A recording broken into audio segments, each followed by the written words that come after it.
Queen Carvania stood haloed by the morning sun. An army hung on her every word. My champions, I have sold my chariot on Carvana. 'Twas a lovely SUV, an inexplicably queenly offer. They're even coming to the castle to collect it. Tonight, we feast! An offer you can feast on. Sell your car today on Carvana. Pickup fees may apply. Running a small business means I wear lots of hats. When I put on my hiring hat, I can count on LinkedIn Hiring Pro to make it easy. LinkedIn Hiring Pro helps manage my hiring workflow, puts my job post in front of a unique network of professionals, and matches me with the best candidates for my business. I can also share my job with my network. No other job site lets me do that. No wonder most small businesses say they'd use LinkedIn Hiring Pro again. Hire right the first time. Post your job for free on LinkedIn today at linkedin.com/quality. This summer, say I do. I am marrying a stranger. Like never before. Am I crazy? It's a whole new Married at First Sight on Peacock. Thank God I woke up in love. With new experts. My name is Dr. Lisa. My name is Paul Brunson. More couples. This could be the start of a very successful marriage. And more surprises. Or maybe not. Everything is just not enough. You're a little bit crazy. I don't know what's gonna happen. I want my fairy tale ending. Married at First Sight, now streaming. New episodes Thursdays, only on Peacock. The right window treatments change everything. Your sleep, your privacy, the way every room looks and feels. At Blinds.com, we've spent 30 years making it surprisingly simple to get exactly what your home needs. We've covered over 25 million windows and have 50,000 five-star reviews to prove we deliver. Whether you DIY it or want a pro to handle everything from measure to install, we have you covered. Real design professionals, free samples, zero pressure. Right now, get up to 50% off with minimum purchase, plus get a free professional measure at Blinds.com. Rules and restrictions apply. Are you tired of the mainstream media's coverage of the NBA? You ever wonder about what they're hiding? The stories that don't fit the agenda. Do you want the truth? Do you think you can handle it? Welcome to Basketball Illuminati. I'm Tom Haberstrom. And I'm Amin Hassan. With over 2 decades of experience navigating the shadowy depths of the NBA, we'll peel back the curtain and show you how the hidden cabal really operates. Are you ready to be enlightened? Basketball Illuminati Podcast. Join the illumination and keep your third eye open. This podcast contains mature content, explicit language, suggestive situations, and partial to full frontal nudity. Listener discretion is advised. Don't let your kids listen to this. Oh, we weren't recording any of that. Damn. I was recording it. But then Mayes' part isn't recorded, so I guess I'll have to edit in, editorialize, and record something to make it make sense. It wouldn't be the first time. Go back and fucking clean up your work. Whoa! Really thought about doing it. What an accusation. On the Redemption episode. Really thought about it. It's a lot of accusations towards a guy who could cut in anything he wants. No, I know. And does. No, but of you saying it, Amin. Amin was gracious enough to give me a clip of him saying, "You've been right the whole time. I was wrong and you were right." Which is now going to be featured semi-often. Number 1 button on the soundboard. That's why I do the sarcastic voice. So that it's lessened. Oh, I was wrong. And you're like, oh, why do you always do that voice? It's like, so it can't be used out of context. That wasn't the voice you were doing. Uh-oh. No, I didn't? No. Uh-oh. Shit. Now I'm in trouble. You no-butted yourself on that Yeah.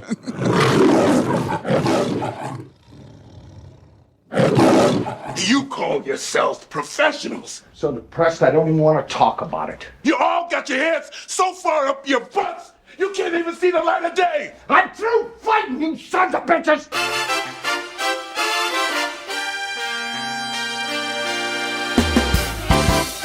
This is a horror movie. No, wait, that's a typo. This is a horrible movie. I can't do this anymore, man.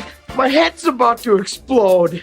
My whole life sucks. I'm not in a good place right now. I had to watch this movie. I had to watch this fucking movie. Well, why did we choose to have a bad movie podcast? It's beyond stupid. Or is it so beyond stupid it's brilliant? No, it's just stupid. That's it. To phobe it would be to phobe my life. I don't want to phobe my life. In good conscience, I cannot file Amin's life. Really? I'm from Indiana. This movie's been out for 2 weeks. It can't possibly have a cult following already. Tony Medley can be right sometimes. I will be saturated and riddled with dementia. This is absolutely message. But it doesn't make sense to me. I know. Shouldn't you have to jack your own dog off? How much cum could one dog possibly have? Cinephobe, and the Cinephobe rating at the end is a spectrum. Oh. What you choose to call hell, he calls home. War of the Worlds was for the fucking people. That's not me. That's terrorists, them. That's terrorists, them. Quack, quack, quack, quack, quack. Mr. Ducksworth. Amin, the guys are going to kill you again for this one. You're not paying attention. You're not taking good enough notes. You're really doing your own podcast. I am. It's so fun. It's terrible. Have you seen Hog? Have I seen Hog? I've seen Hog. Have I seen Hog? I don't think you have. All we do is talk hogs. I'm at Talk Hogs at this point. I want bacon! I want bacon! There's a bomb under my ass. It's like Russian roulette up my taint. I also have alcoholism and diddling. Got it. Nailed it. Edit that so it sounded good. O.J. Simpson. 9/11 joke. 9/11 joke. Rattlers and unbelievable is like a billion. Whoa! Oh, it's fine when it's Kevin James. How many times are you going to talk about Kevin James? Dad, what's up? My main man. You didn't have fun doing this? No! In the end, we all did just fine.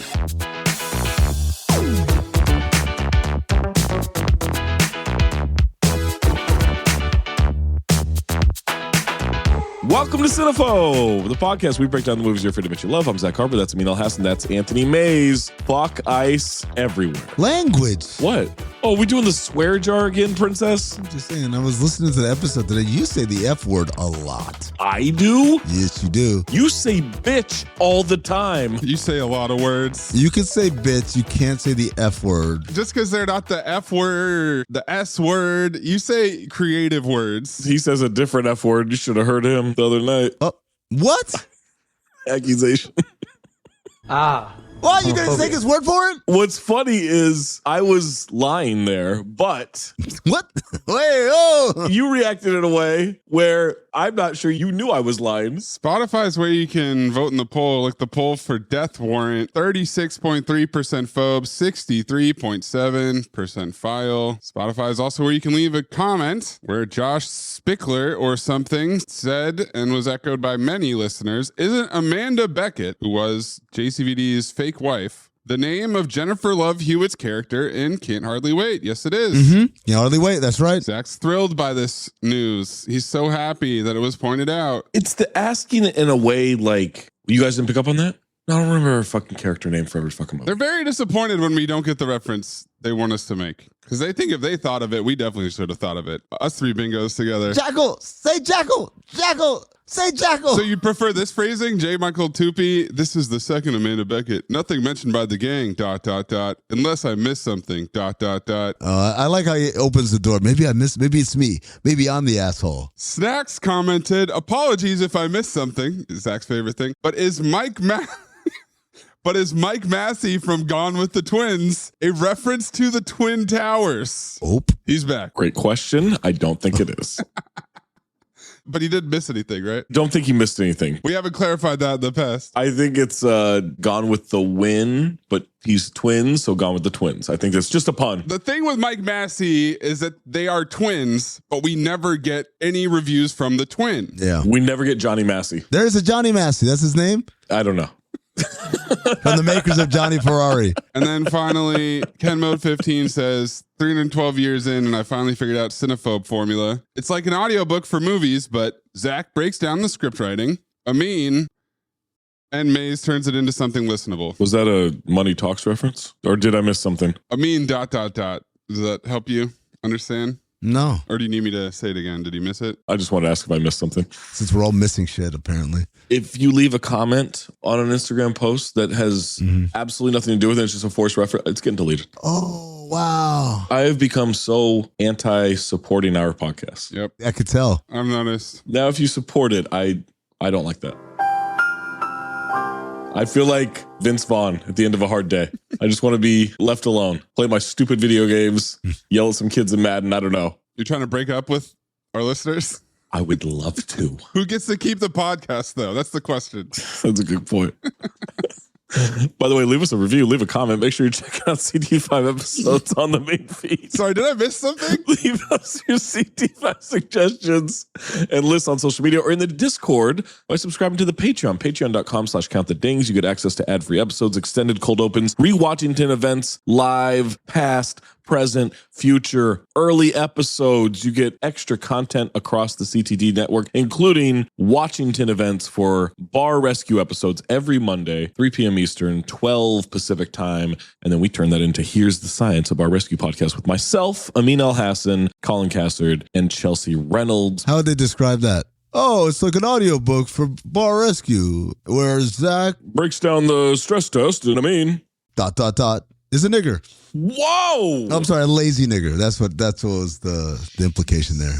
Yeah. On Here's the Science? Talks reference. I don't get to pick and choose, apparently. If you have a submission, submit it. Reminder, it needs to be 40% or lower on the Rotten Tomatoes audience or critic score. New Century started off with crossover for episode 300. By the way, the other day, I went to a cocktail bar in... Bar Rescue? New York. No, this was called how about that? Death and Company. The drink I ordered, and it sounded like a pretty good drink, so I was going to order it anyway, but the name was Crossover Episode. That was the name No way. of the drink. No. Yes. You're lying. Modak Heal's a witness. He's not a good witness. That's like when ER shows up on Friends. That's probably what they're referring to, but that's what it is, yeah. I like the significance to us. Did you order it? Yeah. Was it good? I did. It was pretty good. Was it a 2-part drink, and was it one of the best drinks you've ever had? No and no, but I did laugh a lot. So some crossover there. Did you laugh quietly to yourself? And then so what are you laughing at? And then you said, oh, nothing.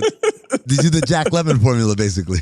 Did not do the Jack Lemmon formula. Although the drink could have used a little bit of lemon there. Oh. All right. I don't know. We did a bunch of episodes, and then Pluto TV watched us get the shit beat out of us and go from unflatted to gaffed. Cut off our stringy wig, get absolutely obliterated, and then have Julie the Cat gaffed. have two completely different conversations than anybody was ever trying to have with us as we tried to coerce our way into a crazy patch fuck with a nun, only to be interrupted by hummingbirds to remind us to go kill a vague man who gets off on beating off and beating prostitutes before we decided to become unhoused and hammered forever, and then said, hey man, Amin has been doing the Statham impression, so let's get Zach to bring back the Gerard Butler impression. He gets off on beating off, don't we all? He gets off and he beats off. I do that too. Sometimes they're separate. Oh. Then Pluto TV watched us come from the Hard Knocks School of Navy to be given a ship, even though we could do everybody else's job better than they can. So we could sneak around a fjord like a cartoon cat burglar as we gave speeches, listened to sonar, and waited for SEAL Team 6 -2 more. Uncoup the American-Russian president as Amin incessantly tried to figure out how underwater sound works, even though my dad had all the answers. And Pluto TV said, hey man, Jet Li was in a different war movie, so you should watch that one. Pluto TV watched us fax ourselves through a multiverse as we went after figure skater, rap battle hosts, and every form of us imaginable, as Carla Gugino was the perfect supporting wife, and Jason Statham's hair was just dying to shit on procedure as we became more powerful with each killing of ourselves before we just went to the non-polluted timeline that's all fucked up so we could meet our perfect wife again for the first time. And Pluto TV said, hey man, Chuck Norris needs to climb up these martial arts rankings. That brings us to the 1986 French disaster, survival, action, adventure, drama, thriller, war, The Delta Force. Action. French? French. Number 1 tag on it. First tag, French. I mean, they're speaking French in Lebanon. This is not a French movie. It's French, according to IMDb. Okay. I was surprised by that as well. No. Can't be surprised by something that's untrue.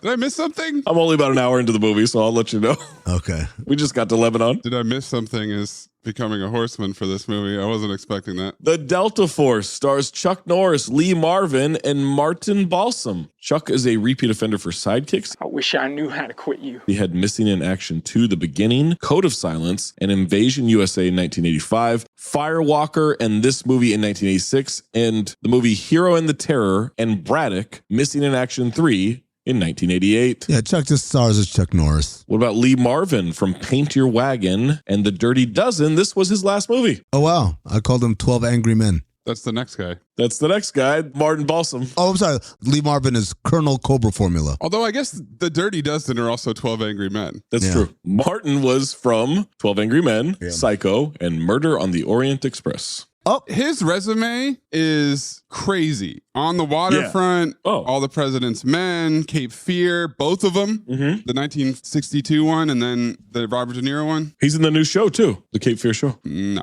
Okay. I'm sorry, he was in Murder on the what Express? Murder on the Orient Express. Gong him. No, don't gong that. That's not a gong. Why is that not a gong? From my understanding, it's racist when you put it towards a person, but you can have a rug or the Express or whatever. So what kind of rug would you say? Joey Bishop from the original Ocean's 11. Member of the Rat Pack. 3-time repeat offender Robert Forster from Ghost of Girlfriend's Past and London Has Fallen. I wish I knew how to quit you. Robert Forster stars as the inconspicuous man in a suit. 3-time repeat offender Lainey Kazan from You Don't Mess with a Zohan and Gigli. I wish I knew how to quit you. She stars as Nick Swartzen's mom. Jesus, okay. What? What? Zach pre-panicked there. Yeah. The hell? She didn't look that different. I know. She hasn't aged. It was like 30 years earlier. George Kennedy from Naked Gun. Captain Ed. Come on now. Cool Hand Luke and Dirty Dozen as well. Hannah Shaigula from Poor Things. Gunther. Susan Strasberg from Capo. There's too many people in this movie. Bo Svensson, repeat offender for Speed 2 Cruise Control. I wish I knew how to quit you. Bo Svensson stars as Reverend Harmony. He's from the original Inglourious Bastards and the new one. Robert Vaughn, repeat offender from Pootie Tang. I wish I knew how to quit you. Dick Lecter. Robert Vaughn stars as General Basil Exposition, all in a day's work. Shelley Winters from Lolita. She was the mom in Jury Duty. And the Poseidon Adventure. Steve James from Johnny Be Good and being the sidekick in American Ninja and American Ninja 2. I wish I knew how to quit you. He stars as the American Ninja. His name in this movie is Bobby Lee. Is it? Isn't it? Welcome to Bad Friends. Oh. Kim Delaney from NYPD Blue. Kim Delaney stars as, and I quote, and this will come back up in the trivia, there's a lot of things I did to pay my mortgage. Kim Delaney was hot in NYPD Blue. Kim Delaney's hot in this movie. Hot Ass Nun. Hot Ass Nun month is back. I don't know if that one was hot. That's true. You're right. She was a hummingbird. You called her a lady DJ Qualls. I just listened to you call her that. David Menahem, who stars as Borat's brother's son, Bilo. My brother Bilo, his son had very much hair on his face, hair, eyes, hair, everywhere hair. And my brother says, throw him. And I said, no, keep him. And now he makes them very much money in the circus. I also have Jerry Weinstock, who stars as Dr. Jack Ramsey. William Wallace, who I was so ready to do some Braveheart shit, whatever. But then on Wikipedia, he's credited as Pete Peterson, a member of the unit who dies near the end of the film. Ah, spoiler alert. I just loved it. So, well, William Wallace does die at the end of Braveheart. There you go. It's like poetry. There's symmetry to it. So uncredited in this movie, we have McKelty Williamson, Bubba from Forrest Gump. Yeah. We have Kevin Dillon, Johnny Drama. Yes. And we have 14-time repeat offender Liam Neeson. I wish I knew how to quit you. Liam Neeson's in this? And we will review the tape and look at this photograph. Okay. Yes, we shall. The Delta Force was directed by Menahem Golan. Where's he from? Repeat offender from directing Over the Top. I wish I knew how to quit you. He's Mr. Cannon. Yeah. He's the co-owner of the Cannon Group with his cousin. He's Menahem Cannon, John Experience. So in addition to Over the Top, he's got Bloodsport, Cobra, Death Warrant, Masters of the Universe, American Ninja, and American Ninja 2. He also wrote this movie as well as... He also wrote other running credits, Going Bananas, and Where is Ed the Champ? Oy vey, My Son is Gay. That's got to qualify. And then the other writing credit is James Bruner, who wrote Missing in Action, Invasion USA, and Hollywood.com. Oh, Lainey Kazan is in it. In Oy vey, My Son is Gay? Is she the mom? She's the main character, yeah. It qualifies, yes. Thanks to 2 negative critics reviews. Where is it on? Is it Pluto? It's on YouTube for free. We could do that one and not this year. Mambo Italiano back to back. What's that? It's the exact same plot. Oh, okay. Except it's Italian that time. Oh, vey, my son is Italian. Synopsis for the Delta Force. After a plane is hijacked by terrorists, the Delta Force is sent in to resolve the crisis. Straightforward, dude. Tagline, they don't negotiate with terrorists. They blow them away. Oop. Okay. The Delta Force faced their deadliest mission ever. It's the first movie. Also not. The first scene tells me that this wasn't their deadliest mission ever. And then one more. The hijack, the ordeal, The rescue. Yeah. Spoiler alert. You think the Delta Force is not going to succeed? 9/11 kind of killed hijacking, huh? $12 million estimated budget on fucking what? Gross 17.7 million US and worldwide. It's a hit. 17.7 what? $1 million. Nope. I sent this to the chat and I said, fuck off. And you said, we're doing the show before the show. It grossed 1776. Fuck off. And then underneath, in case you weren't sure, it said in parentheses, USA collection. Happy 250. Are you saying you don't believe that figure is accurate? No. But it's so close. I mean, it says 17.7 here. They always cut it off, to the first decimal point. Look, man, I looked at multiple sources and they all were very close to this number, but it's absurd that it's 1776. Wouldn't it be cool if they had like a counter on the box office and the moment it hit 1776, they were like, enough. No more tickets. Stop selling tickets. Yeah. It's all free now.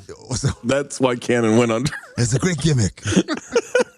They kept doing shtick, much like every fucking passenger in this movie. Yep. I love them so much. Before we jump to this movie, you can listen to the rest of this podcast. Delta Force is available on Pluto TV in Pluto TV. Also, Alan Silvestri did the score. Wow. He's now an 11-time repeat offender. I wish I knew how to quit you. Alan Silvestri was just taking checks anywhere, huh? I'm not doing scores. Why not? No. We don't do producers. I just did. Menahem Golan. Yeah. Producer. No, we'll mention it sometimes. We're not doing every producer. Let's track it. If somebody keeps showing up, I'm going to keep track of it, man. Not true. There's so many repeat offenders you have not put in there. This is Zach Transportation Department. 100%. You were just arguing not to do it, but now you're going to flip back to say... No, because long ago, you were like, we're not doing that shit. Because you were dragging this shit out. And what's happening now? I mentioned him. You're dragging this out What's now. happening now? You're dragging it out. That's not me. I mentioned it. You're like, oh, Adam Silvestri. Alan Silvestri, 11-timer. Move on. And Amin, ... Oh, the Delta Force receives 14% on 14 critic reviews on Rotten Tomatoes, but 50% from the audience on over 10,000 ratings. Amin, would you like the positive or the negative reviews? I'm a suit jacket, half sweated all the way through, thus resulting in me taking my sweaty t-shirt off, ripping it up, and using it to gag people with. Give me the positives. Hey, John, that's weird. That glass looks half full to me.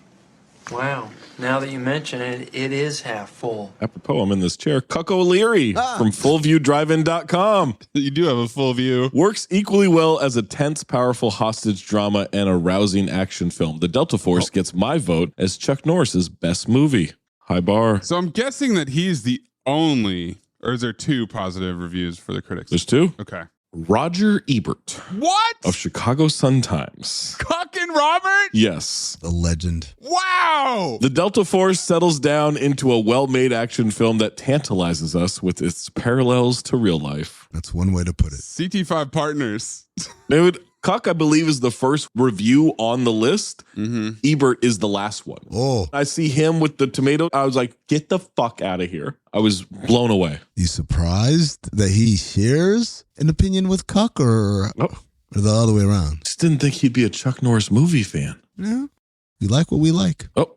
User Mr. 1, 5 out of 5 stars. Oh, shit. Jet Li's back. Oh, this movie is great. Action is great. Scenario seems real even by today's world, and it has Chuck effing Norris. 5 roundhouse kicks to the face out of 5. Fist going one way emoji, karate gi, fist going the other way emoji. What about one kind of half-assed roundhouse kick to the chest? Dude, Chuck Norris sucks. Sucks Norris. Just wait till the trivia comments that we got from him on this one, man. User Ken B, 5 out of 5 stars. Ken bitch.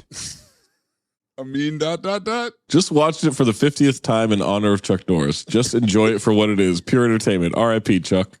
Let me say this, and I mean this as respectfully as possible. Good riddance. User David W, 4.5 out of 5 stars. David West. If you're in the mood for some Go America jingoistic but highly enjoyable saber rattling, then you're in luck. Yep. As this delivers it in spades. It's almost 2 films in one. A tense hijack, and then Norris/Marvin take over with the gung-ho action. Subtle and nuanced it is not, but I still thoroughly enjoyed it. The way you said a tense hijack sounded like you were reading one of the JCVD notes I send you during JCVD movie. A tense hijack. Blank user 5 out of 5.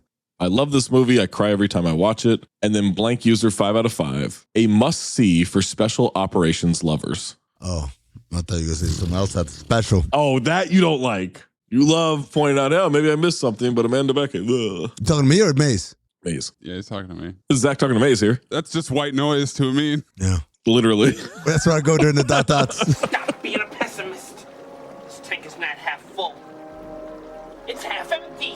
Peter Canavesi of Groucho Reviews. Oh, everybody got a gun. Mambo Italiano. A dated and morally dubious propaganda film. Yes, motherfucker. It was made in 1985.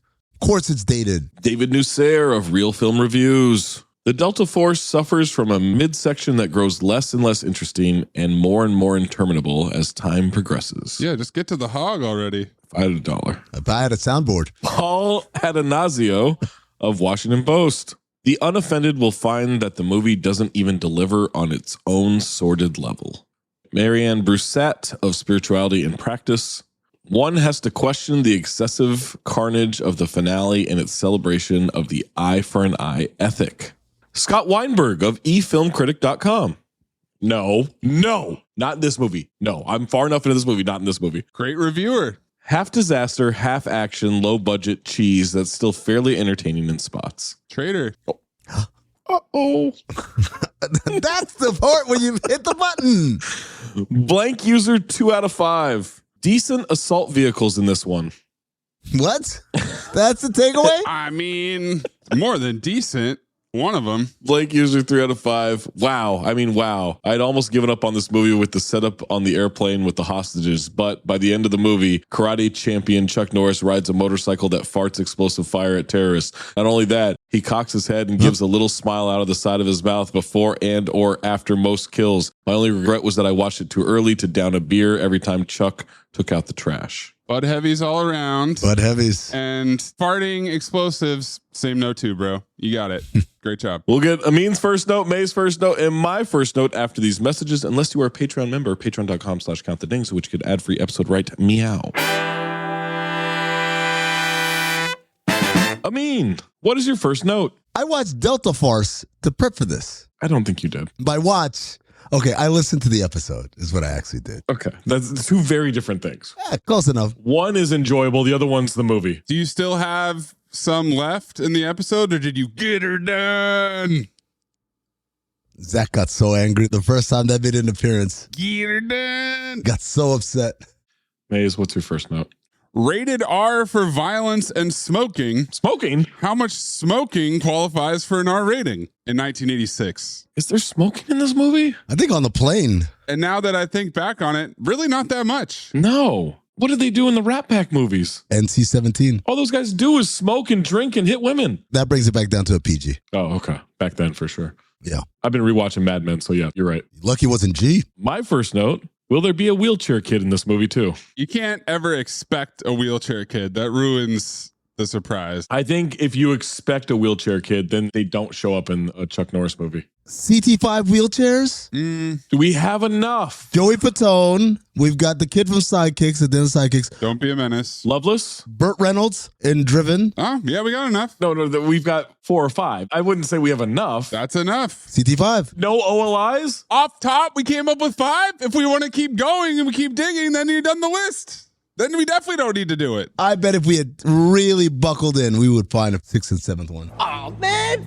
When you were telling the story last night, you had so much detail. The detail was so rich. It was rich detail. Go into incredibly descriptive details of the story so we all know. Oh, yes. Now it's time for the scenes. Here's what happened. Bow.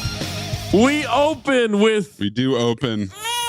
Iran, Desert One, 200 miles southeast of... Well, all right. Do I say Tehran the way we're supposed to say it or the way they say it? Because they misspelled it. Tehran, Lou? They had an extra E in there. It's April 25th, 1980, 4 a.m. I was waiting for you to say southeast of Tehran. I said, with one less E it is. That's Tehran. They're all over the place. Zach, specifically, how do you feel about them letting us know not only where we are, what day of the week it is, what time it is? Too much buy-in. Too much buy-in. Because they do it a lot and it's inconsequential. Is it a horseman? Too much buy-in? Yes, absolutely. It's a horseman. But it's specifically on the captions. Yeah. Because they didn't buy in too much on a lot of other things. Literally anything else. The captions, though. But these are constant. And again, they're inconsequential. Well, once you establish the date, and we know that it's essentially all in a row. Like there's one point where I think there's a 4-day time jump or something like that. Right. You could get that to me again. Well, there's a 5-year time jump, isn't there? Unless it's all happening on the same day and we got to keep these events in order, I don't need the time. I don't need it. Daytime, nighttime, I got it. Just tell me where it is. There's times where it's like 5:30 a.m. I was like, it's awful bright for 5:30 a.m. Well, that was helpful to me for my golden dumpster. Okay. Immediately a chopper explodes. Men come out of another chopper. Chuck just looks around like an idiot as these soldiers go into the action. And this reminded me, I can't remember when we did it, but shortest time between beginning of a movie and an explosion was the thing we were tracking at some point. This is up there. Maze, update that opening scene, CT5. What? There's no way. Fuck off. As soon as I saw the explosion, I saw that chopper, I saw the explosion, I said, Maze, update it, slot it in number 4. Now, for a small covert operation, there's a shit ton of dudes in the Delta Force. Amin, let me present a horseman early. Overt operations. There's nothing covert about this fucking movie. That might be the winner, man. Alan Overt. All right, Chuck looks so stupid at all times in this movie. They're getting soldiers in cargo planes. Was that Peterson's helicopter? He was in the damn chopper that blew up. So to be clear, I mean, you're bumping Troutman recruits Rambo for this scene. Yeah. Insane. The chaos of it all, I was in. What chaos? There's nothing happening. I didn't even realize they were in enemy territory. Nobody did. It ran one. I thought this helicopter blew up basically in their own parking lot. 200 miles southeast of Tehran. Where do you think that is, Maze? Disneyland? Where's the enemy? It's only the Delta Force. They're after him. They're chasing him. That's why all these guys are running away. Did they shoot a missile into it? A grenade? Were there bombs planted in that chopper? Sure. There's nothing. There's no information. All you need to know is the chopper was attacked and that Peterson's in there. Pete Peterson. He's Bogdan Bogdanovich of goddamn soldiers.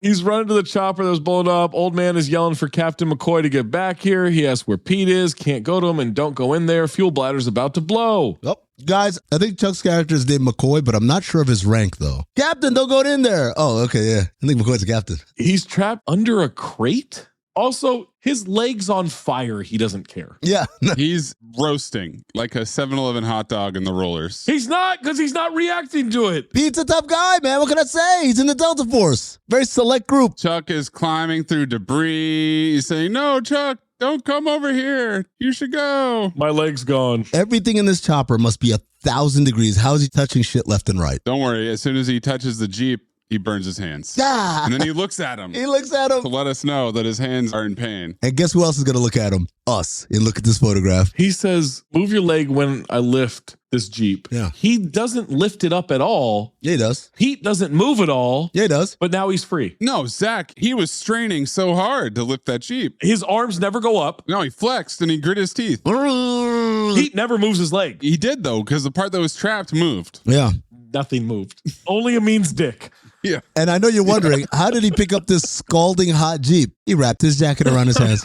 Jesus Christ. There you go. He says, lean on me. Oh, and he carries him out. Now he's fireman carrying him. And now this is a recurring theme, which is Lee Marvin being real impatient and about to leave. Oh, my God. But as Steve James argues, they see Chuck Norris. And he gets on the plane just in time before it takes off. Those are 2 men. I got a whole squadron to think about. A big-ass squadron. Speaking of big ass, Pete Peterson. That roundy right on Chuck's shoulder. Worst title card I've ever seen. Awful cold open.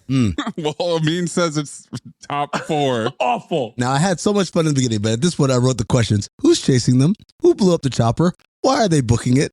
And I do appreciate, again, too much buy-in here. Probably 15 minutes of this movie is trucks driving or planes taking off or... Yeah, you have to show them. Every second. Planes taking off or landing. Horsemen. But it's not plot liftoff. Almost never. Until it is. Here we go. Horsemen. Chuck and Lee are both ass on. Oh, my God. Talking to each other. Lock it in. Why wouldn't they listen, Nick? We told them the operation was too dangerous to launch at night. Too much emotion. I need you to dial it back some. You're doing it too well. Why in the hell wouldn't they listen, Nick? We told them it's too dangerous to launch this operation at night. They thought their plan was better. I spent 5 years in Vietnam watching them doing the planning. And us the dying. Us the dying? What the fuck kind of English is that? Us the dying. Is he ESL? Well, them did the planning.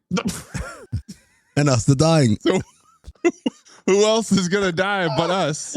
This illiterate fuck.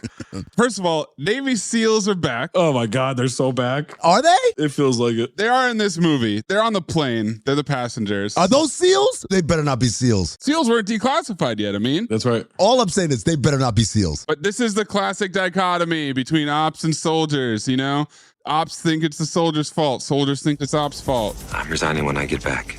Message. Juxtaposition. And the theme music is going hard right now. Clip this triumphant ass music. And clip it again about 15 more times this movie. Yep.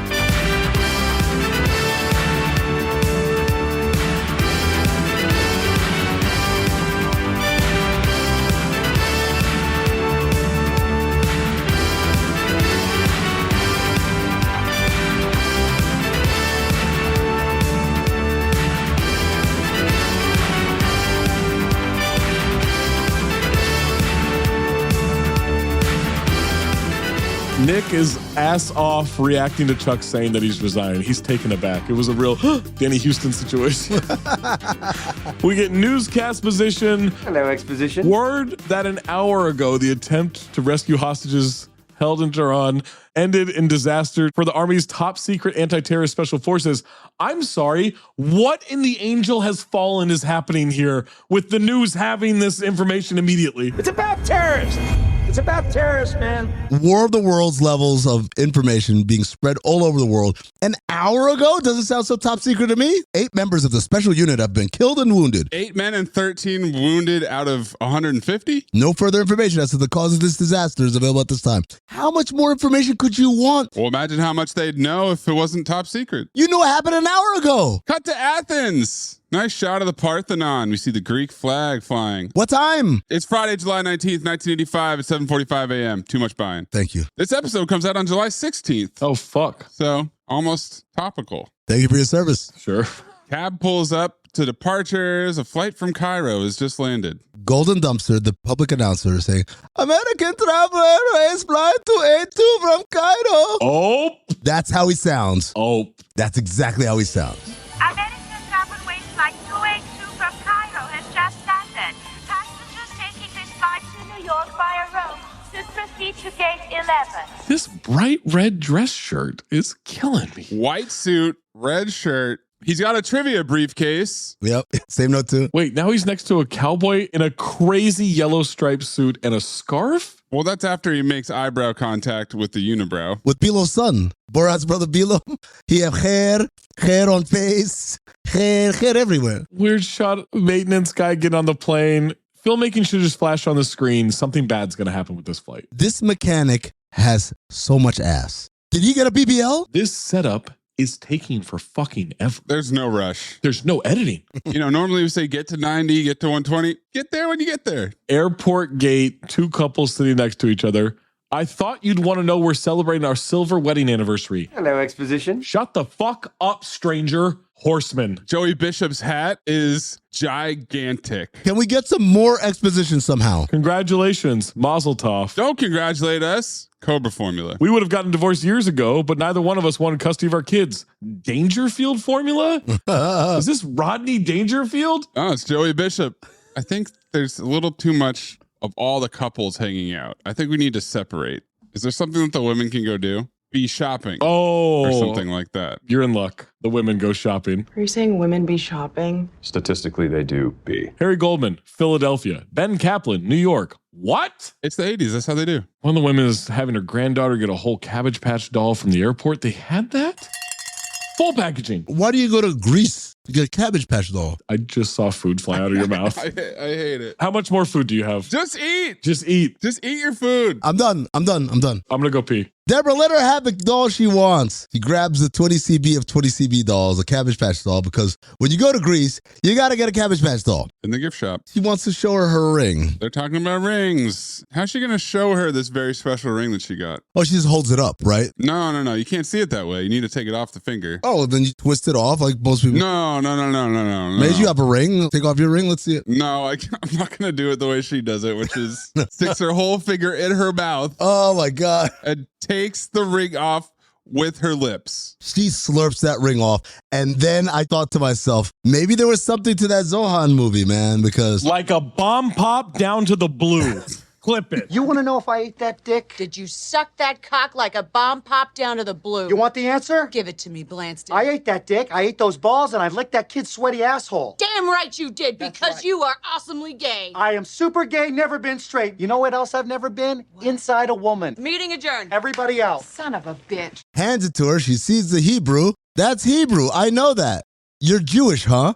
No, I'm Chinese. Oh, but also 20CB. Comedy. That's how they used to do it. Guys, you're never going to believe this. The maintenance guy, he put grenades and guns on the airplane. Wow, he had them in his toolbox, like Bobby Grisolini. The flight attendants are boarding, and he stashes the weapons in paper towels. There you go, a couple grenades with paper towels. Now, this German flight attendant's hair is amazing. File. It's pure white. Oh. It's very tall. Perhaps someone really likes this. An old friend of ours from Men Seeking Women. Question. He forgot the name of the show halfway through that. Yeah. Is it Men Seeking Men? No, it's Man Seeking Woman. No, that's your Craigslist search. R.I.P. when I used to let that happen on Craigslist. Something tells me Zach isn't going to have problems figuring out the politics of this movie. Dude. Politics is a horseman. He pretends to be maintenance. She wants everybody to board now. Now we've got a very sweaty, bearded man. So sweaty. Rushing up to the gate. He's too late. The flight is full. He's on standby. Sorry, this flight is full. No, I need to be on this one. I must go on this flight. I'm sorry, sir. You have a standby ticket. We're full, sir. Please move aside. You see in your book if there is space. Sir, you can't go on board this flight. Gate agent is wildly ass on. You see if there is a place for me. They told me there is a place. Move aside, please. You move aside. Got his ass. Too much buy-in. I just put, they argue.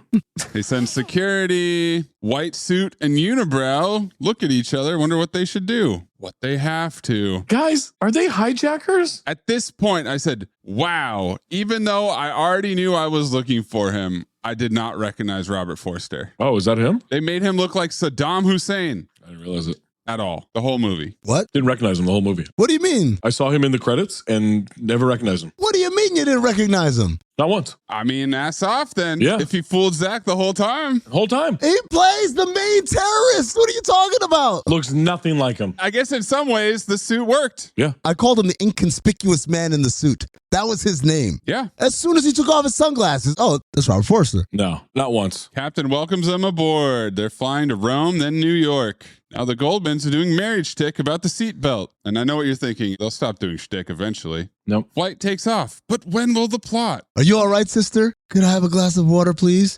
She's afraid of flying. Sister wants to get to heaven. She just doesn't want to fly to get there. I said, is everyone on this flight a Jewish comedian from the Catskills? George Kennedy is doing shtick now. Captain Ed. That looks nothing like Robert Forster. It's him, though. I don't know what to tell you. I don't know that it is. Okay.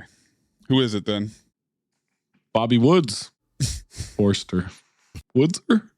Everybody on this flight has a tight 15. Yeah. Jewish comedian from the Catskills. Nope. That's a horseman. The Russian guy starts chatting them up. You're from Chicago? I'm from Chicago. I'm from Indiana, where we're putting our new Chicago Bears stadium. You don't sound like Chicago. I've only been in Chicago 4 years. You're Polish? Russian. First vacation since Russia. America's been good to us. Zach, do you know the politics of this movie yet? Or no?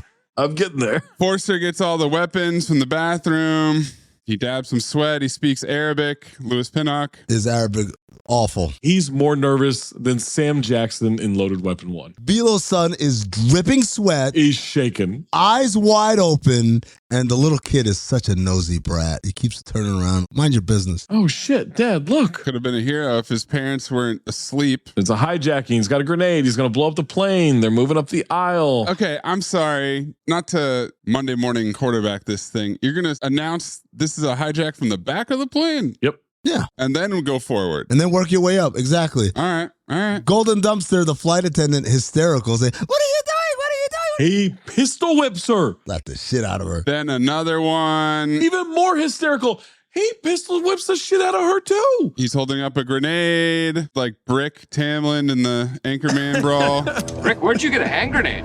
I don't know. He's out here. He's doing his damn thing. We are prepared to die. Do not provoke me. You want to die? You die someplace else. Sure. Mister, don't. You tell me, how do you describe this character? What? Who gets up and yells at the terrorists with guns and bombs? Oh, I wrote fake Chinese woman because she said she was Chinese. Her husband keeps saying don't, but kind of like, if you did, it's okay. He puts his hand over her mouth, first of all, without breaking eye contact. Cockpit. Come. We will cooperate. Open. Calm down. We cooperate. We do anything you want. Open the cockpit. Open the cockpit. Open this door. Ingrid, the white hair flight attendant, knocks on the cockpit. Jim, it's me. Open. Forster pulls the pin on the grenade. Why would you do that? Why would your dad? And then the pilot, Jim, opens the door right into him. He didn't look for where the hinges are. He stood in the behind the plane door and he drops the pin. How did the whole plane not explode? Well, because he's holding the thing. A door hit his hand with the grenade in it. But the clip didn't pop out, just the pin's out. Jim didn't hear shit, apparently. No. He says, open this door or I will blow the plane. I said, in a row? Mm-hmm. We cut to everyone's reaction when the door pops open. Can you put a pin back into a grenade? 100%. Yes. Clearly. She gives it to him in his mouth. That's kinky. I'm taking over the... Oh, not this thing, because it's got a sound to it. Actually, that one's apropos. Keep with that. All right, here we go. I'm taking over the plane. You will cooperate. I just love they try to sound menacing with a pin in your mouth is kind of impossible. He's the commander of the New World Revolution. Clip, Chappelle, Prince. How about you and your friends versus me and the revolution? New World Order. Hulkamania or Kevin Nash? He wants to go to Beirut. Beirut month is back. That's not what he says. He says, fly to Beirut. Beirut. Where? Beirut. Captain hits an emergency button, which notifies air traffic control. He does it under the counter, right? So that no one can see, right? No, he hits one of the millions of buttons, and Forster goes, what are you doing?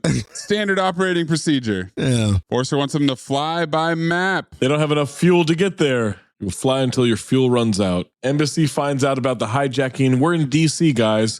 It's Friday, July 19th, 2:10 a.m. Bunch of phone calls. People telling people. Then we're at the Pentagon at 2:15 a.m. Yep. Too much buy-in. Go to the White House, Pentagon, President on the line, shitload of generals in a situation room. General Woodridge is Robert Vaughn. And these hoes are handing out menus. Here's a menu. You get a menu. You get a menu. Robert Vaughn, all in a day's work. Absolutely. He didn't move from that chair. No. Not once. One outfit, one chair, picked up a phone a couple times. Basil Exposition. Says the president has decided to send the Delta Force immediately.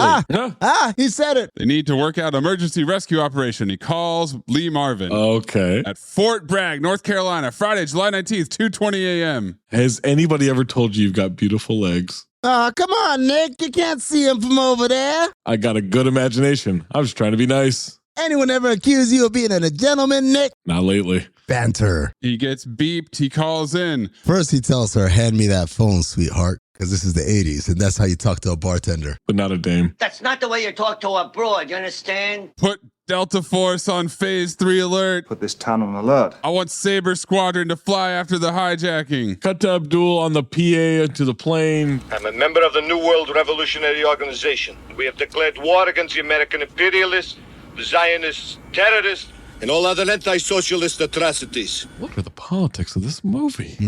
Yeah. New destination. Listen carefully. Follow instructions.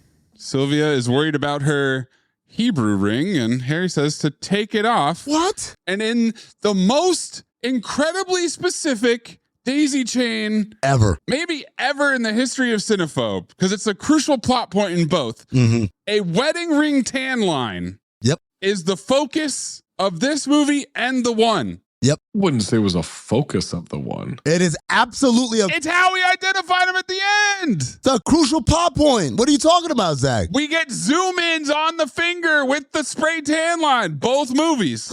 It's ridiculous. That was a spray tan? Hers is so much bigger, though. Yeah, it is. Hers is like her entire knuckle. And her husband hands her his ring and says, "Will you marry me?" What's going to happen to us? One thing's for certain. Always remember our silver wedding anniversary. Is this guy doing shtick? Yeah. No, dude. God damn it. She's ugly crying. Guys, terrorists are not walking around. Let me see your hand. That looks like Hebrew. They're not looking at that shit. Well, then it shouldn't come up, right? Apparently they will. 3 guys in a row want to take these terrorists. One guy says it's not a good idea. I said, this is not like Mark Wahlberg. These are the Navy SEALs. These are not Navy SEALs. They're just in the Navy. Fresh off the golf course. Yeah. A few brain grenades deep, and they are going to save this plane. They're all talking like Marlon Wayans doing a white guy voice. Let's do something. Only 2 of them. We can take them. It's not a good idea. These guys are dangerous. They're going to blow this plane up. That's a lot of people. We got to play their game. Why are you talking like that? Terrorist tells them, sit up. Nobody talks. Nobody moves. Pregnant woman's not feeling well. This terrorist does not give a fuck. Excuse me, sir. Excuse me. This young lady is pregnant. Shut up. I laughed. Cut to Chuck watching the news at a bar. No. What I thought was a bar. No, hold on. Fucking calm down, okay? I thought it was the bar from Dodgeball. I got notes, all right? Do you? At 2:45 in the morning, I said, go home, Chuck.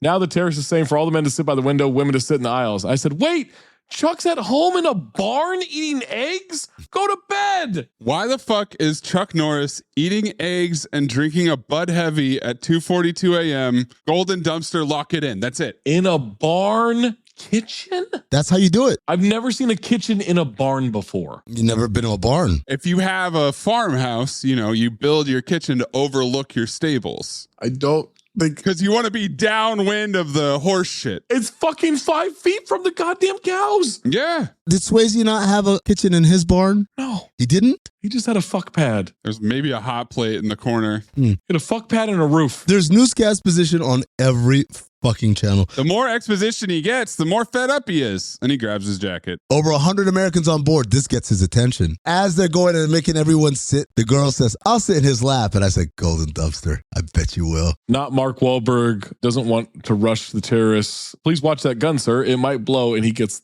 pistol whipped into oblivion. Little girl comes scurrying up for her doll, and Bilo talks to her. He has a daughter her age, picks up the doll and hands it over. What? There's some weird characterization of Bilo that he's sensitive. Nice doll. What is your name? Alan. That is a very nice name. How old are you? Is he hitting on this little girl? What's happening here? That's where your head went. We got a 2-hour movie. Is there an Air Force base that we can cut to where we can figure out what's happening? How about the Pope Air Force Base, North Carolina? Oh, cool. Friday, July 19th. What time? 3 a.m. All right, okay. At 22 minutes in, I said, I can't keep writing on this shit. Does anything happen at a regular hour? Are they riding motorcycles onto a plane? Yeah. What? That's how you get the motorcycles on, Zach. It's a Delta Force. They're wondering if Chuck's going to show up. Who'd call him? He's retired to the old horse farm of his. Old what? Though I must admit, the Juju farm?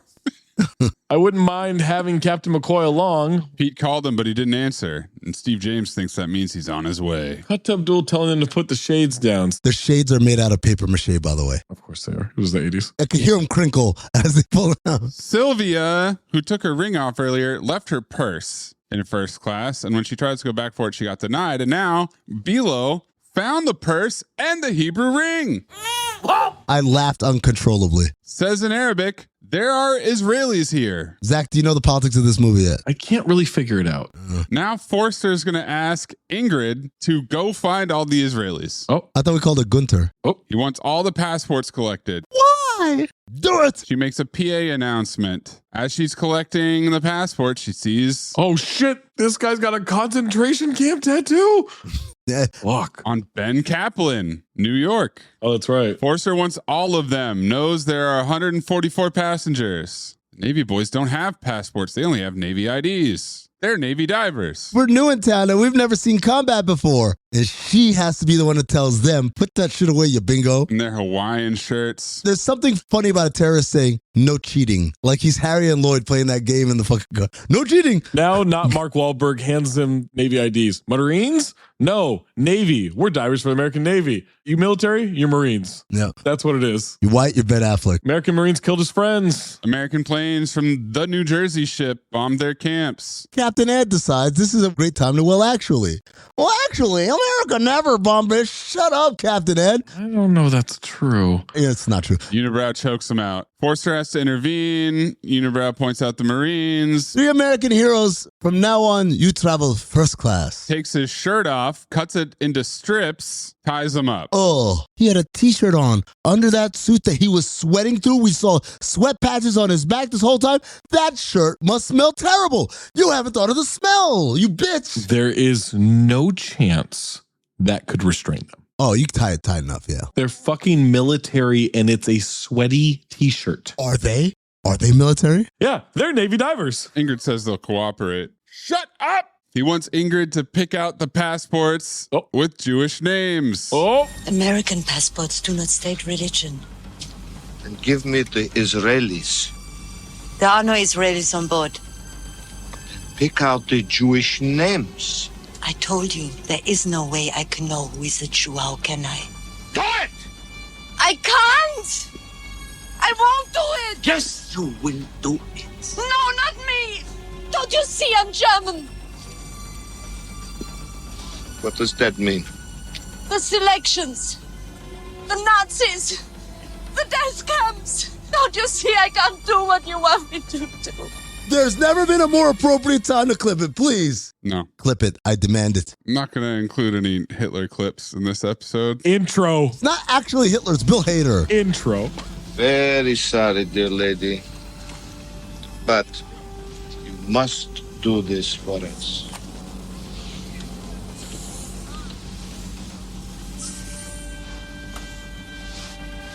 You claim you belong to a revolutionary organization. That is correct. We are freedom fighters. We are fighting for our brothers. But then you don't want to be associated with Nazis who killed 6 million Jews. Not enough, lady, not enough. The Jews stole Palestine. They took our lands. Navy guy says to leave her alone. Bilo kicks his face. Dude, this guy's getting the shit beat out of him. Shut up, you American imperialist pig! You're all pigs and killers! Then turns to Ingrid to reiterate her job, whispering that they'll kill everyone on this bloody plane. No, I won't do it. I won't. He slaps the shit out of her. He might have one ass off. Marvin is pacing back and forth, General wondering what the holdup is. I'll give him 5 more minutes. Who? Nothing, sir. That's an aborted corporate formula for you right there. And he pulls up in a Chevy Blazer. About time he showed up. I was afraid I'd have to use this. What is it? Presidential decree. Ordering you back to duty. Wow, bow. Hands him the papers. His gear's on the plane. Apparently he's a major now? They were waiting on Captain McCoy before he got there. By the time he gets on the plane, he's Major McCoy. And I said, wow, was that on the piece of paper too? Also, the triumphant music is blaring.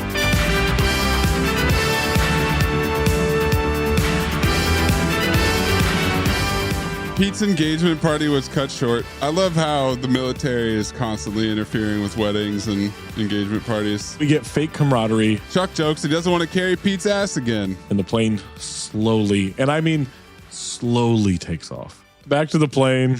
Abdul says Ingrid will read some names. If your name is called, head to first class. First up, Benjamin Kaplan, New York. This can't be happening. Not again. Yeah. Not again. Just one of those days. Somehow that shtick. It is. We survived once. We can do it again. The solemn music. Edie gets up to go with them, then starts shouting at everyone to do something. Do something. It's the war. It's the war all over again. The concentration camps. Why don't you do something? Something. There's only 2 of them, and there's so many of us.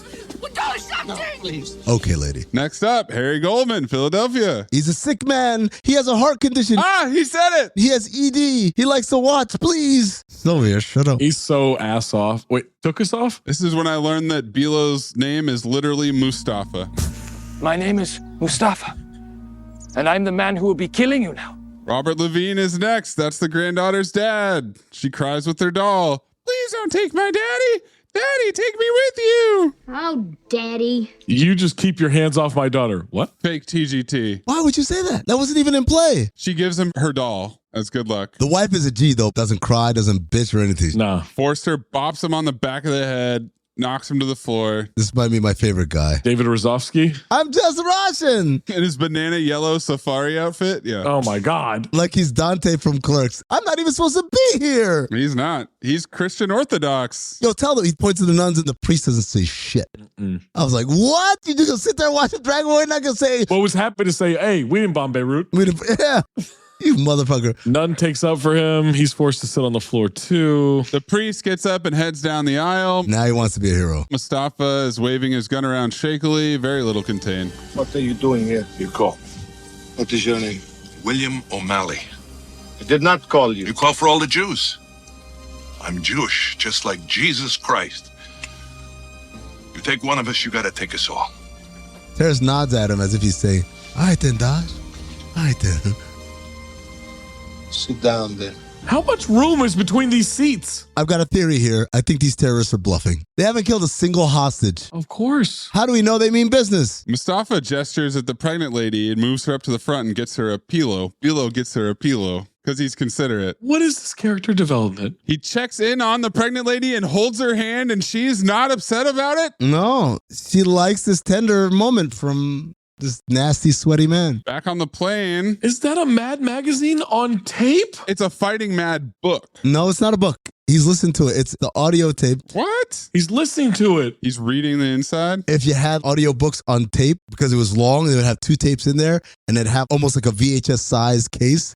And that's what he's listening to, and he's loving it. No, that's a book, guys. No, he's got headphones and it's plugged into it. It's a book. We'll look at it in this photograph. We sure will. Captain radioing to Beirut butchers Abdu Rafay. Nailed it. This air traffic control, you want to talk about nailing it. This Lebanese air traffic controller has the thickest Israeli accent imaginable. What? Why would that be the case? Well, are you guys familiar with the politics of this movie? I can't figure them out yet. They tell them they can't land. Closed to all international flights. I don't have a choice, man. I got to land this thing. And immediately, rush hour traffic.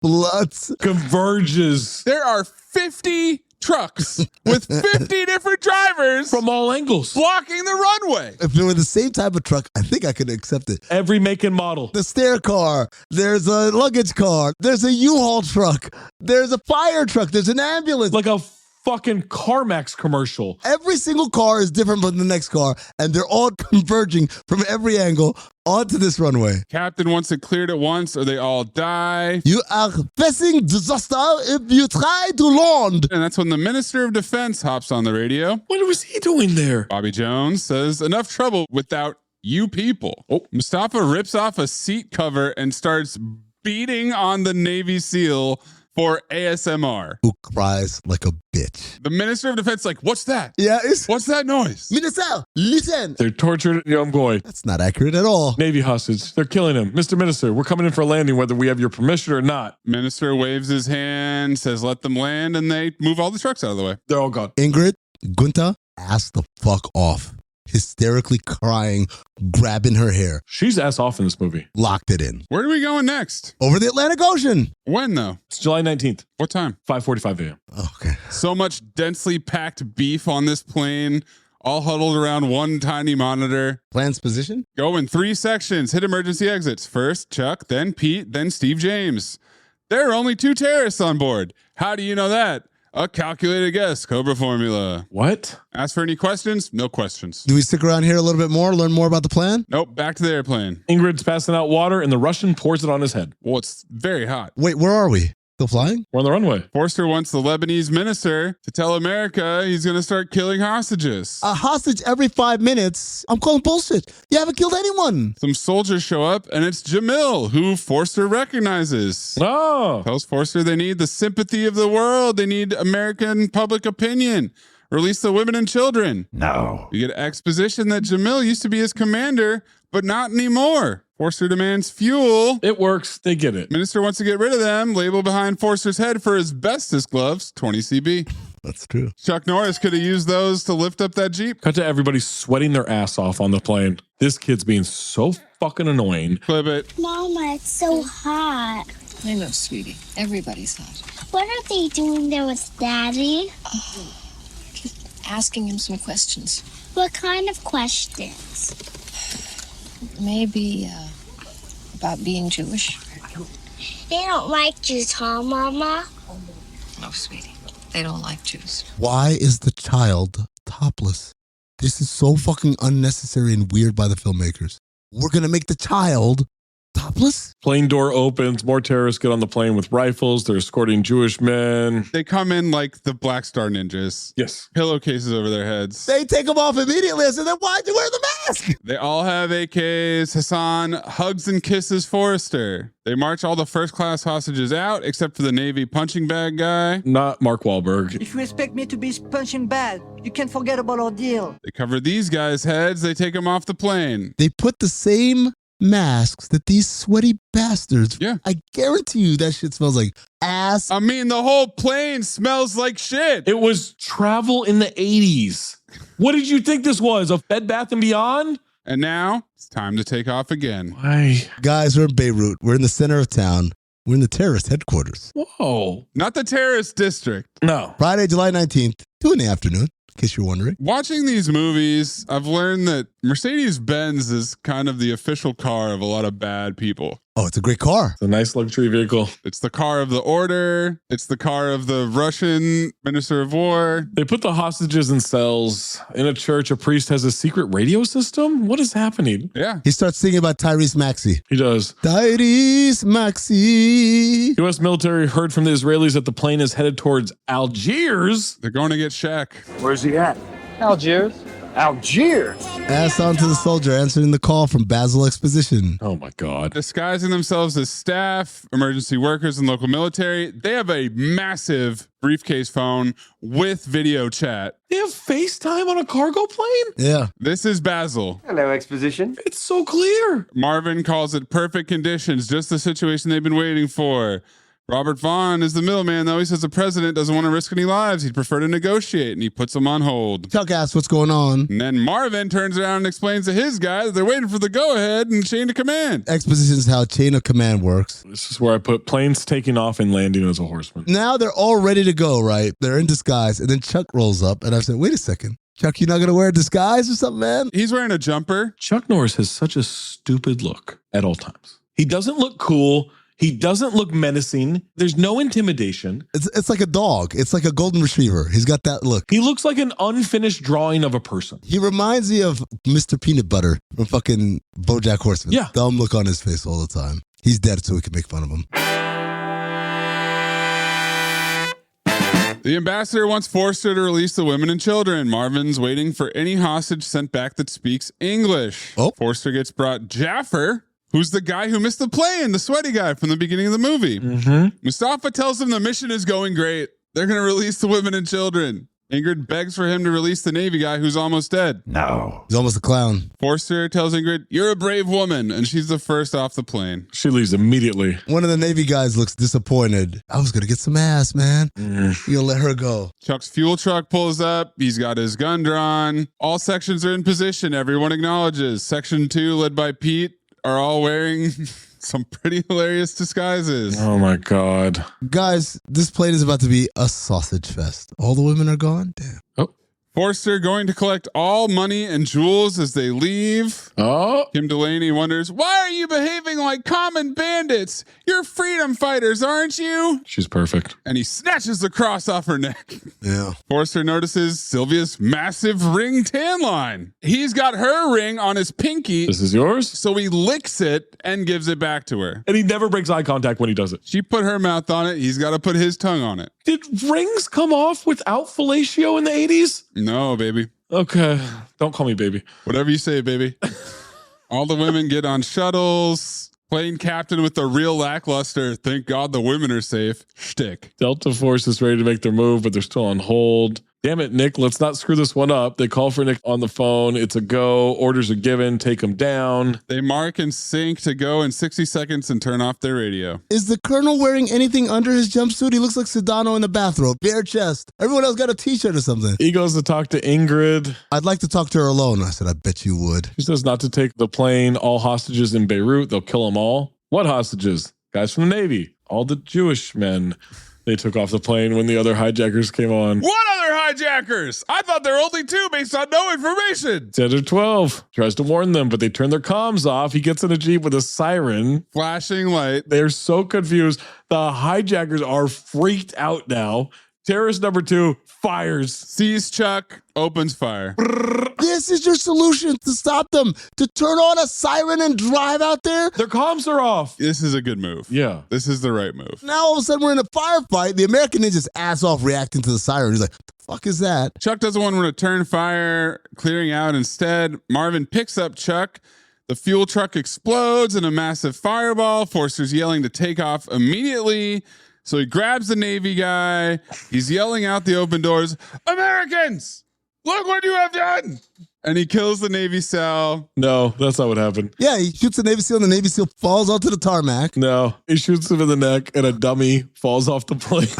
Head first right onto the fucking neck first. It's like any stupid TV show where they want to go extra comedic. Guy gets hit by a car, then they'll throw a dummy in the air. Mr. Highway, no! Terrorist number 2 throws up a peace sign. Mustafa, what? Throws up a peace sign. Peace up. Beirut down. What? Doors close and the plane takes off for the 3rd time. They're checking his vitals? He's dead. He fell on his neck after being shot in it. I'm not a medical officer, but I saw that neck. You're dead. Maze, he can't be dead. You know why? Because he's fucking breathing. I rewound it. No, he wasn't. He's he wasn't breathing. Don't do that to him.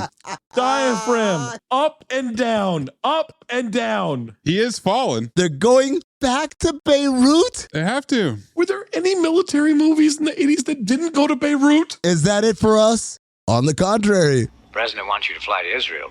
Israel? Well, Israel is America's best friend in the Middle East, and it's only 20 minutes from Beirut. You're going to get anything and everything you want to do it right. The president wants those people home. So do we, General. So do we. Oh, I think I understand the politics now. Next thing we know, Delta Force is rushing out of a bunch of luggage carts doing a training exercise with a bunch of racist dummies. Look at this photograph. These are more ridiculous dummies than the Navy SEALs. Marvin clicks the hell out of a stopwatch. He's so emphatic. Not bad, McCoy. 20 seconds. Clockwork. We could do it in 10 seconds. 10? Bullshit. The fuck you can. All he did was run in the plane and shoot a gun. No obstacles. No. No strategy. No. How about some observation? You're trying to save hostages. I could do it in 10 seconds. And guns are blazing. Now that we've already had this scene, because we had to confuse us at first, right? Now we get the exposition. Israel Air Force Base, Saturday, July 20th, 5:50 a.m. Colonel Amir from Israel Intelligence rides up in a Jeep. Fuck you. Give us a drive's position. Hostages off the plane, spread all over Beirut. Chuck's analysis? That's bad. Colonel, I assume you still have Mossad agents at Beirut. I said, duh, you think so? Your assumption is correct. He needs to talk to them. Stir shit up before the rescue. You want to do some dead reckoning? Maybe some final reckoning. He said pre-reckoning. Oh. It didn't sound like that. International press conference. Marvin says they want to manipulate the press. Of course. Now they got the world's attention. They want to manipulate the press. Perfect. And then he rolls his eyes. And I said, Zach, you have to know the politics of this movie at this point. I think I understand him now, yeah. Beirut, Mediterranean Beach, 8 a.m. What day? Saturday, July 20th. Thank you. Funeral procession through the cemetery led by the radio priest. Priest who's harmonizing. Who once again notices hostages being unloaded very unsubtly. They are beating the shit out of hostages. Slapping the shit out of them. Taking them into a primary school filled with terrorists, ripping pillowcases off and crudely punching them. Priest staring at Forster as he gets in a white Benz. Is the priest the undercover Mossad agent? Forster looks back. Another funeral. Jamil says, another Christian. Now Rodney Dangerfield Mouse starts talking about Beirut 20 years ago and the clubs and the dancing. Should have been there. They had everything. Nightclubs, dancing, laughing. What? He literally does the Stefan. New York's hottest club is located in the middle of the West Side Highway. This bi-curious beach party is the creation of Italian club owner Bologna Danza. And this place has everything. Split kicks, pachucos, pile after pile of expired Lunchables. a Hawaiian cleaning lady that looks like Smokey Robinson. It was the Las Vegas of the Middle East. Was it? Vegas sucked in the 80s. Beirut apparently was that good. Now it's much worse. Church van pulls up. Church van month is back. Forster doesn't like it. What don't you like? This Christian place, Cobra Formula. You mean the church? It's always been there. You want to destroy it? What about that priest? Oh, he's Greek, a priest and a friend. I don't trust him. He tosses the newspaper to the Navy guys. Your friend made the news. TGT banter. It's a picture of the corpse breathing on the front page. The picture is breathing. Abdul's got some great instincts. When the pilot hit the emergency button, he knew about that, right? Didn't do anything about it, though. When he saw the purse, he emptied the purse out. That was Bilo. And now he's looking at this priest. He's like, this priest is a spy. Abdul's got instincts, man. Beirut Airport, Monday, July 22nd, 10 a.m. So this is the time jump. 3 days. Yes. They're still on the plane. The press is assembled in a weird little bullpen. My dumbass thought the press is assembled and we're going to have a dais or something or podium. From the plane. The press conference is happening as the pilot is hanging out the fucking driver's side window. With Jaffer holding a gun to his head. They ask how they're being treated. The captain says they're being fed and they're allowed to take shits. So that's good. The press pushes past the barricades to ask where they're keeping the Jewish people. Where are the Jews is what he yelled out. Where are the Jews? I was just going to let him clip it. Jaffer shoots at their feet. And the reporter's like, okay, my bad. If you try to be clever with me, Captain, I will kill you. That'd make you a real hero, wouldn't it? Yes. Yes, it would. Jaffer says yes. Now we got Chuck walking into the airport undercover. He looks so stupid. Oh my God. I didn't think anyone could look more inconspicuous than Abdul, but somehow Chuck did. With a tan jumpsuit, pink kerchief, big ass aviator sunglasses, and a shit-eating grin on his face. He says he's CBC TV from Canada. Pete gets flagged for his belt. They don't check his passport. Good security. Where'd you get that stupid belt? Gave it to me for my birthday, remember? I did? Hope you like it. Cobra Formula banter. Amin formula. What? Why is that a mean formula? How'd you like that belt I got you? I don't get you shit for me to even do that. No, but you wouldn't pay attention if you did. You wouldn't remember. Oh, I wouldn't recognize the gift that I gave? Yeah. Okay, that is a mean formula. Priest is waiting outside the airport for Chuck, nods at them, drives them in the white VW bus, hands them flowers, says he'll need it for the cemetery. Is that Bow Wow formula? Priest points out the sewer pipe, which will lead them directly to the back of the school. And they keep focusing in on this sewer pipe, which looks tiny. So small. Okay, great. Obviously, we can see that the building is covered with terrorists with guns. Who cares about the sewer pipe? What about the pipeline? I was saving it to look at this photograph. All of this, they're looking very inconspicuously, right? It's two white guys in Beirut. Yeah. So no. Using binoculars. Tiny binoculars, though. This couldn't be more obvious. Overt ops. It would be like, hey, there's a person back there, don't look, and then you turn around fully and look at them. Now they're outside the headquarters. They're waiting in the car. The priest left them a gun under the seat. Pete wonders if they're trusting the priest too much. Chuck says, Israelis say he's the best man they have in Lebanon. Or is he just the one stationed right next to terrorist headquarters? I think that's what it is, yeah. Is he the best man? Did he do a lot of legwork to figure this out? Or did he just see some very obvious terrorists coming back from work? He's our closest man. Priest hops on the radio again, but Forster's waiting inside the church. A bunch of shooters come in. Forster pulls back the curtain, sees the radio. Yes, my son, God will forgive you. And they take him hostage too. But the priest runs out on the balcony yelling, go, go, go, like Liam Neeson at the end of Blacklight. Oh, now you like it. Nope. Tossed over in slow motion. There's spraying bullets everywhere like there's no tomorrow, and nobody gets shot, and no car gets disabled. And now, 75 minutes into this movie, we have the first action scene.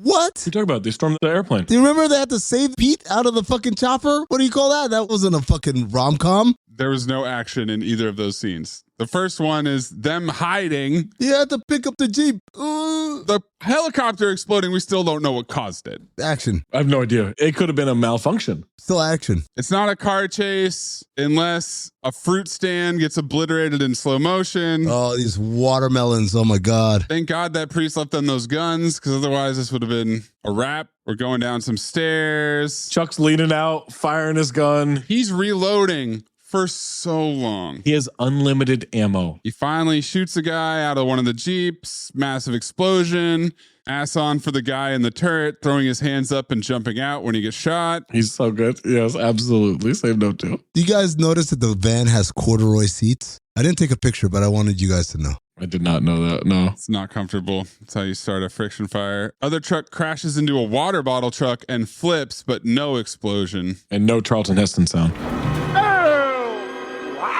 The stairs alone would wreck both of these cars. Of course. There's no way the suspension is holding up. No. Chuck calls Pete Butch. Shit, that was a close one, huh? Colonel Exposition can't wait any longer. He meets the Beirut guide. He checks his watch. It's already 4:15. I said, why didn't we get the update then? Coming in 1 second. I swear, I wrote it. I looked up. Right away. Israel, Haifa Naval Base, 4:15 p.m. Thank you. Yeah, we know. He just told us. Yeah. Do we need the exposition? He already gave us the exposition. And his watch is Velcroed up. Now, Zach, I want to ask you a question. Yeah. When you worked for Oakley, did you guys ever get bulk orders? What do you mean? As I watched the Delta Force load up on the Haifa Naval Base, every motherfucker has sunglasses on like it's a prison from death warrant. There is a military order form. There's got to be, right? There's got to be some sort of deal. They legitimately do have military issue ones and military boots. There you go. Marvin shakes hands with Rafi. Wish I could join you. You boys have done it before. Now it's our turn. Pete's checking the engine. She's had it. They need another vehicle. Chuck sees a truck through the bushes. We've got one. What? Jaffer gives the pilots blankets. How about beds? You don't need beds. You're gonna die tomorrow.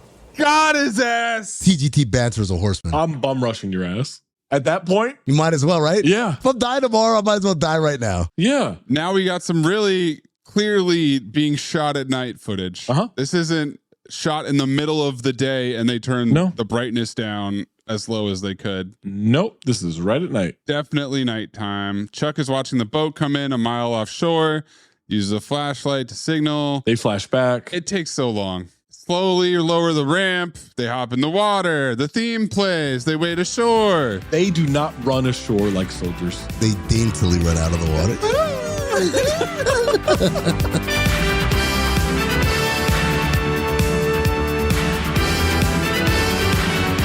How did they get all these vehicles on shore? They're waiting there. They got ATVs and motorcycles and Jeeps. I'm assuming they're good friends, the Israelis. Nothing about this is covert. This is an army. Overt operations. I've been fucking saying it all episode. Chuck breaks down the 3 targets to Marvin. The school, the headquarters, the plane. Chuck drew a map. Marvin tells them to slap their American flag badges on, and they do. So I'll just go back in the water with a raft. Why did I have to run ashore like a bingo then? Now, Abdul gets woken up, and he seems surprised to learn that the Americans are here. Maybe his instincts aren't that good. Please tell me the last 45 minutes of this movie are just action. Yes. There's more action. Hell yeah. Chuck's in the motorboat with Steve James. Are you guys for scuba? Mustafa's checking in with guys playing backgammon. The hostages ate. Mustafa notices a hostage staring at him. Why do you look at me like that? Is he flirting? You hate me, huh? It's your government we fight, not you. It's your White House. One day I will go there. I will drive a truck. And trach, it will blow. No, that'll be suicide. You know that. You dumb bitch. I know how to die. The White House is a very big place. You'll need a lot of explosives. You're an accomplice now, you dumb fuck. Don't give him the game plan. What are you doing? You'll never get near the place. Don't kid yourself. Do you think we don't have friends in America? Oh. You will be surprised. One day. Oh. One day. And trach, it will blow. Supercharge that. What? You're going to get in trouble for reading that line. Trach? No, I mean by the White House. Oh, yeah. That's right. Yeah. Chuck and them boys are scubaing away. Marvin and company roll up at the cemetery. Pete pulls up outside headquarters, phones in, Delta 2 in position. Oh, good.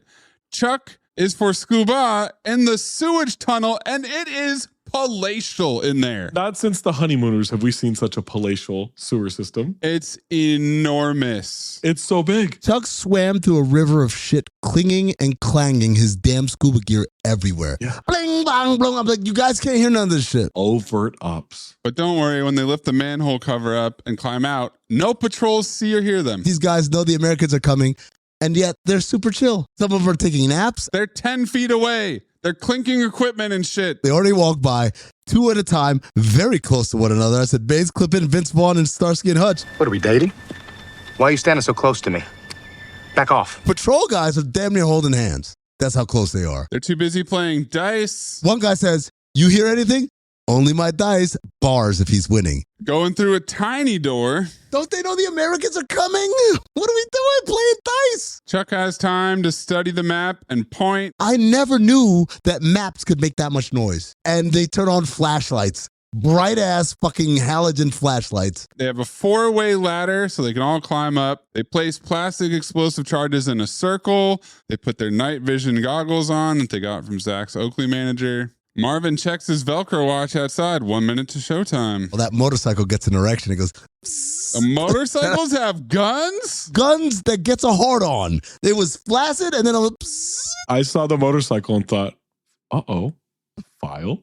Chuck blows the floor. They blast a big fucking hole. Everyone moves out and opens fire. They climb up the 4-way ladder and start shooting. How'd they get there so quickly? There's fucking explosions and rubble coming down and everything. Well, that already happened. Yeah.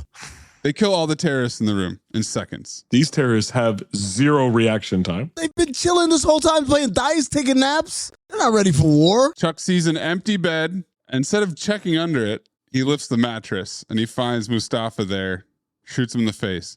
Sleep tight, sucker. Did you just tough talk a dead guy? We have a shootout with weird Delta Force music playing like it's ESPN playing music under someone talking. Oh, yeah. They drive up on the exterior, explosions all over, turret gun shooting, rockets fired, motorcycles shoot rockets. Then they go off a jump in slow motion over a man on fire. Oh. Denzel Washington. Chuck is stalking the guy who's letting them know that the Americans are there. He claims thousands of soldiers with jeeps. I said, calm down. It's not thousands of soldiers. Is it not thousands? Feels like it. There were 1,000 soldiers on that fucking airplane? It felt like it. Listening to audiobooks of Bad Magazine, taking naps on one another and shit. Reinforcements coming in 5 minutes. Hey. Kicks him in the face. Kicks him out of the chair. Boss says he wants to negotiate with the American. Do you hear me, American? Loud and clear. Shoots up the radio. I said, TGT? Yes. What? Also, is that wow bow? Shoot the radio. Steve James guns down a shitload of guys. One still alive and tosses a grenade into the stairwell. He yells, grenade. Get back. Then crowd surfs on the hostages. Yeah. But one guy takes it right in the face and goes, my leg. And his leg is disgustingly blown up. No, it's a little bloody. No. The jeans are torn. There's just a tear in his jeans. Yeah, that's a shame. The good jeans. Those are my favorite jeans. When Steve James kills those guys, when he kills 3 terrorists, he waves the gun back and forth like he's spraying a hose. Fuck yeah, he does. Just like goddamn Predator. There's a medical student in the hostages who wants to help. How convenient. Chuck jumps out a window, takes out 2 guys with an RPG. Well, you've got a gun. Just shoot that guy before he can fire. No. He jumps down a whole story of a building. Yeah. Lands on the guy next to the RPG guy. Yeah. And then takes out the RPG guy. Mm-hmm. What? Then he shoots the RPG, blowing up 2 guys going after Marvin. Right next to where the colonel is. It's 5 inches from Marvin. It's the same thing with Navy SEALs. The localized fucking RPG where it explodes just the target and nothing around it. How? And the colonel tells Chuck to get down here fast. What do you want me to do? Jump? I don't care. Make it fast. He ziplines down a tiny electrical wire that would not hold. There's no chance his telephone wire is going to hold. Of course not. One-handed while shooting his Uzi. No way he's accurate. No. When he lands, he looks at Marvin. Fast enough? Banter. Hostages must be delayed. The medical student wraps up the leg. That'll do until you get to a hospital. Not a local hospital, I hope. Shtick! Great time for shtick. You're a leg! A grenade went off in a confined area 2 feet from your whole torso, and you're doing shtick. Well, it only tore his fucking Levi's, so he's fine. Those are some good jeans, man. Those are some American-made jeans. They are, you're right. They fit really well, especially around the ass. Am I going to lose the leg? For what? Frostbite from the air hitting it? Lose the jeans is what he's talking about. Oh my God. You got the jeans legs, Zach. Like, oh man, am I going to have to get new jeans? Chuck thinks reinforcements are on the way. How do you know? Something I heard on the radio. I didn't know you spoke Arabic. If we don't get out of here, we'll all be speaking it. Ope. Shtick. Shtick. Shtick and ope. They move the hostages to a van. The other crew comes in. Hostages there are gone. The theme music is playing. Yeah.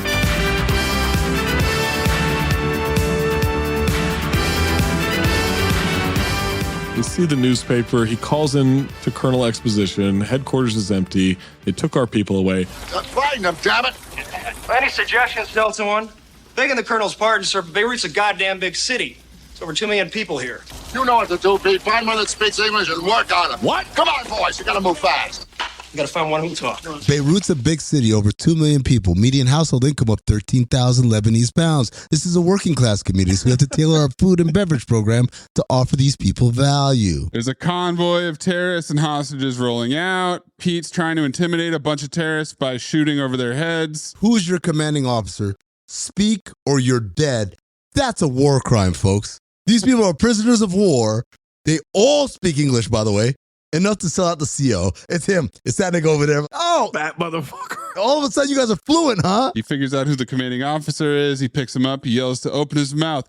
Ah! Ah! Shoves his gun in the CO's mouth. Not if you want to live. That's a fucking war crime. That's where they took the Americans. Maze, I need you to clip how he says Tehran. First and 10, Delta One, they're on their way to Tehran. Should be somewhere on the Damascus Road right now. Go after them. Yes, sir. I'll see you when I see you. Who would say that? Forster and Jamil are talking on the phone. Jamil got a message from Khomeini. Comedy. Ayatollah welcomes Forster and his hostages. God be praised. There are a barrage of old cliches happening here. Pete says, I'll see you when I see ya. What? So what's the plan, boss? Surprise party. Just like the old days. You got it. Those bastards snaked us, boss. Gonna go get them. Watch your ass, Butch, okay? See you when I see ya. What? Let's rock and roll, Chuck says to fucking Steve James. What? He tells him, showtime. Reinforcements show up. Hijackers wonder if it's an ambush. Jamil says, we might be late. No shit, they shot up the whole goddamn radio, man. You were listening to them. What the fuck? Chuck and Steve just stand out in the open with RPGs, fire at 2 vehicles. There are still 8 other fucking vehicles full of soldiers. Yep. The revolution run after them instead of drive. And then he blows up the school with a detonator and they turn around. Yeah. They about face faster than the rush hour traffic in the airstrip. Run away! Yeah. Run away! He rides his little dirt bike just so we can get the silhouette shot of him on a hill. Yeah. What? And then we get to zoom in. The sun is bleeding around.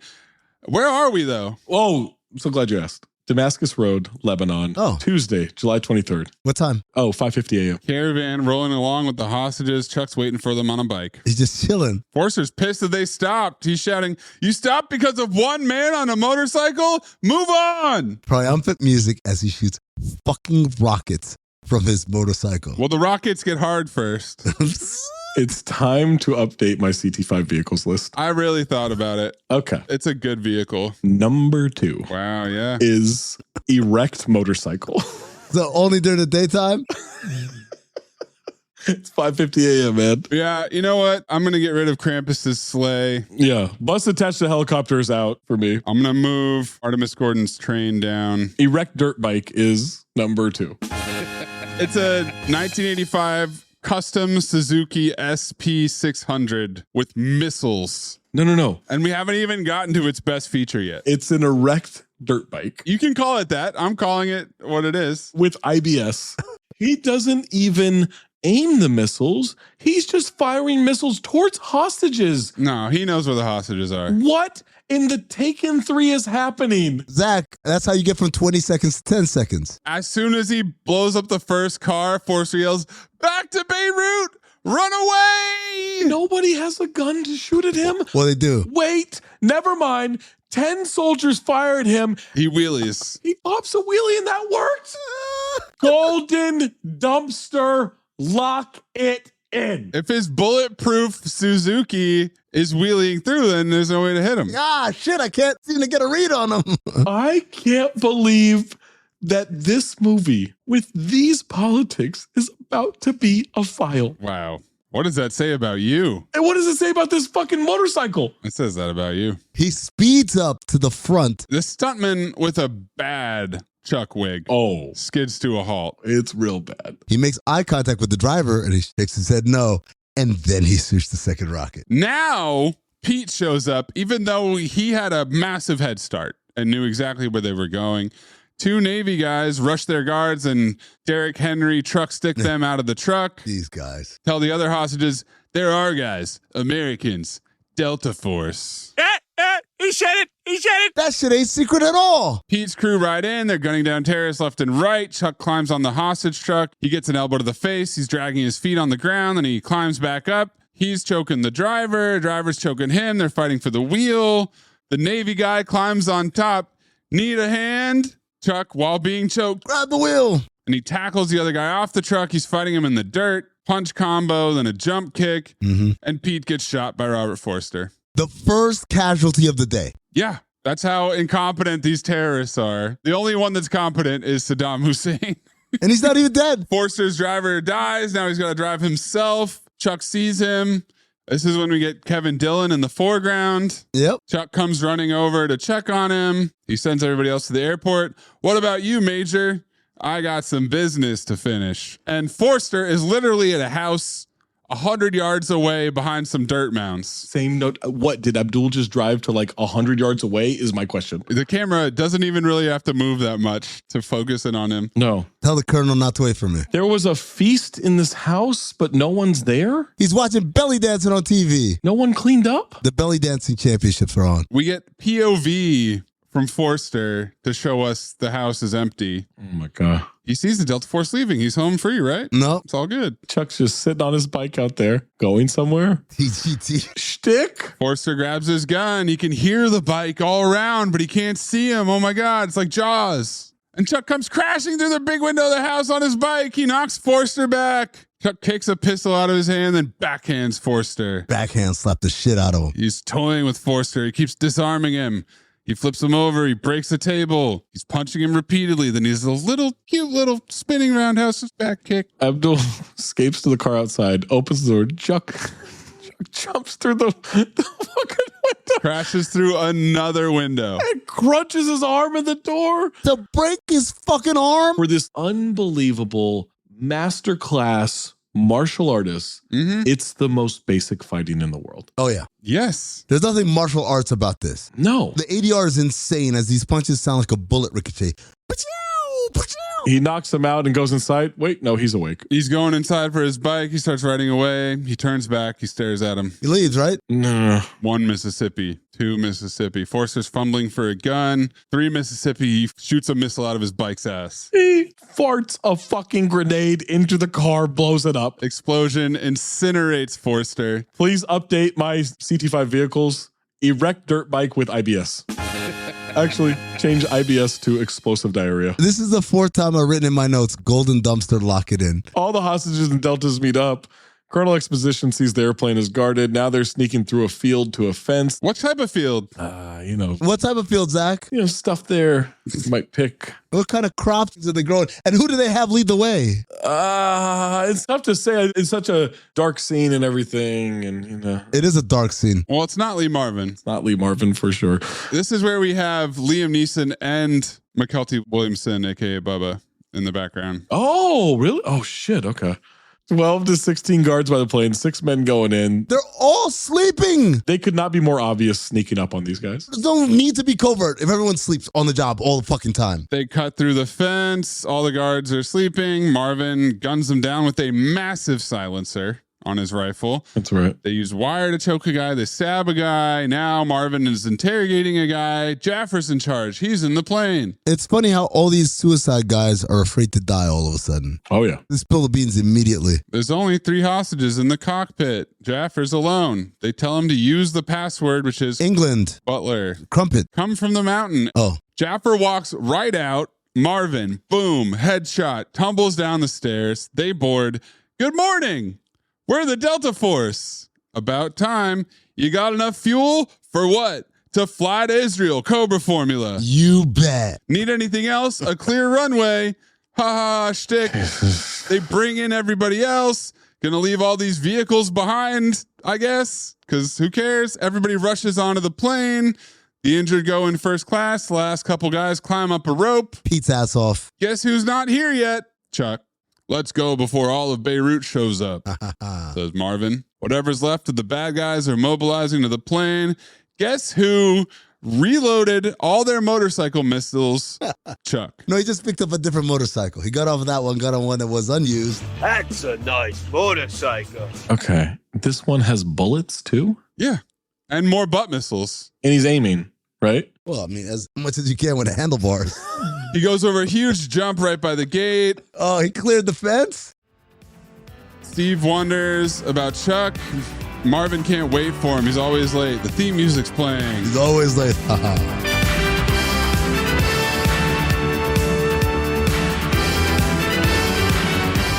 Plane starts moving. Air traffic control says they don't have authorization. Come on. They don't need that. I want to thank you for an interesting stay in Beirut. Hope y'all have a nice day. Shtick. Air traffic control calls them crazy, insane, out of their minds. 2 more Jeeps come up to shoot him. Chuck trailing behind. Horribly pops a wheelie. Shoots them with the machine gun. More ass rockets. Another wheelie as he tails the plane. Another wheelie to grab the rope that they throw out the back of the plane. Then he pulls himself up as the plane is taking off. He does? Steve's got it wrapped around his fucking neck. This is definitely Chuck Norris and not a stuntman doing all these motorcycle tricks. Guys, we're at the end of a big action movie. Is there a way to get some product placement in here? Sure. Aside from Israel. Because, you know, they've been on this plane for days, but they haven't found the secret cache of Budweisers. Bud Heavies, baby. Bud Heavies. Hey, guys. Bud Heavies. Lots more where these came from. It's 1985. You're in Beirut. They just had cases of Bud Heavies over there? Yeah, on the plane. There's not a chance. There's lots more where that came from. Lots more. Lots more. He's handing them out, and a disembodied voice says, American beer. I laughed so hard, man. Golden Dust to lock it in the 5th straight time. They're singing America the Beautiful in the back. Chuck is attempting to act sad about Pete. How is he, Doc? And the doctor gives a slow shake of the head, and that is an old cliche, even though it's not a word. Boss. Hi, kid. We got them all out. Yeah, we got them all. Are we going home now? We're going home. I'll see you there, Scott. I'll see you when I see you. Pete's ass off. Pete dies as Doc pounds on his chest. America, God shed his grace on thee, and proud and good brotherhood from sea to shining sea. The priest is really fondling dead Pete's head. Yeah, it's a little weird. Greater love no man hath than he gives up his life for a friend. Continues his prayer. Chuck looks at Steve and Marvin. Chuck's attempting to do a 1,000-yard stare. He looks so stupid. This is when I was like, damn, Lee Marvin's got some crazy eyebrows. Oh, yeah. Oh, yeah. Yeah, man. Those things are about to take flight. Old man in the 80s? Of course he did. They didn't have fucking plucking back then. Where are we? Israel. Ben Gurion Airport, Tuesday, July 23rd, 8 a.m. We're not on U.S. soil? It seemed like a homecoming. School band is playing. The women and children are there. A plane comes flying in with an escort. It touches down and lands. Lots of hugs and many happy returns, and Pete's corpse being carried out. So many shots of planes landing and taking off in this movie. Delta Force goes out the back door. Two completely different vibes. There's like a party happening over here. We've got Ben Kaplan and Sylvia dancing, and everybody's having a good time. Delta Force is all somber. They're taking a body bag out. We have attention to detail to show that the little girl's Cabbage Patch doll made it back. Mm-hmm. Come on, man. Chuck and Marvin look sad. They shake hands and smile. It's the first casualty in the history of the Delta Force. They've never had a guy lost before. Music shifts from somewhat contemplative to the theme music again. Triumphant.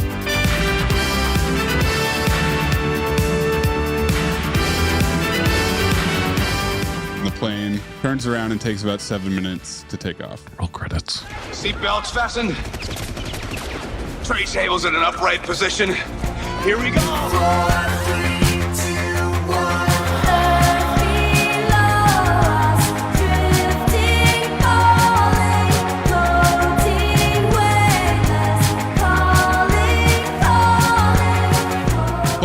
off. Which time? Oh, you said plot, not plane. For me, it's the third time the plane takes off after the disaster in Algiers. That's 10 minutes into the movie. No, it's an hour in. Plot liftoff is when Chuck is watching the news from his barn, eating eggs and drinking Budweisers. And drinking a Bud. Yeah, 100%. Why don't you try telling us what the fuck happened? Plot summary, 2 minutes and 9 seconds. Jesus Christ. Oh, 3, baby. 1, 2. Look, do me a favor. I don't want to do a countdown before I do the scene. Countdown. No countdown. Can we just Okay, do it off of action? Just in your own time. Good. So I'm not a rocket ship, okay? Okay. All right. Chuck Norris is in the Army, and I could stop right there, and that would be the description of 95% of his movies.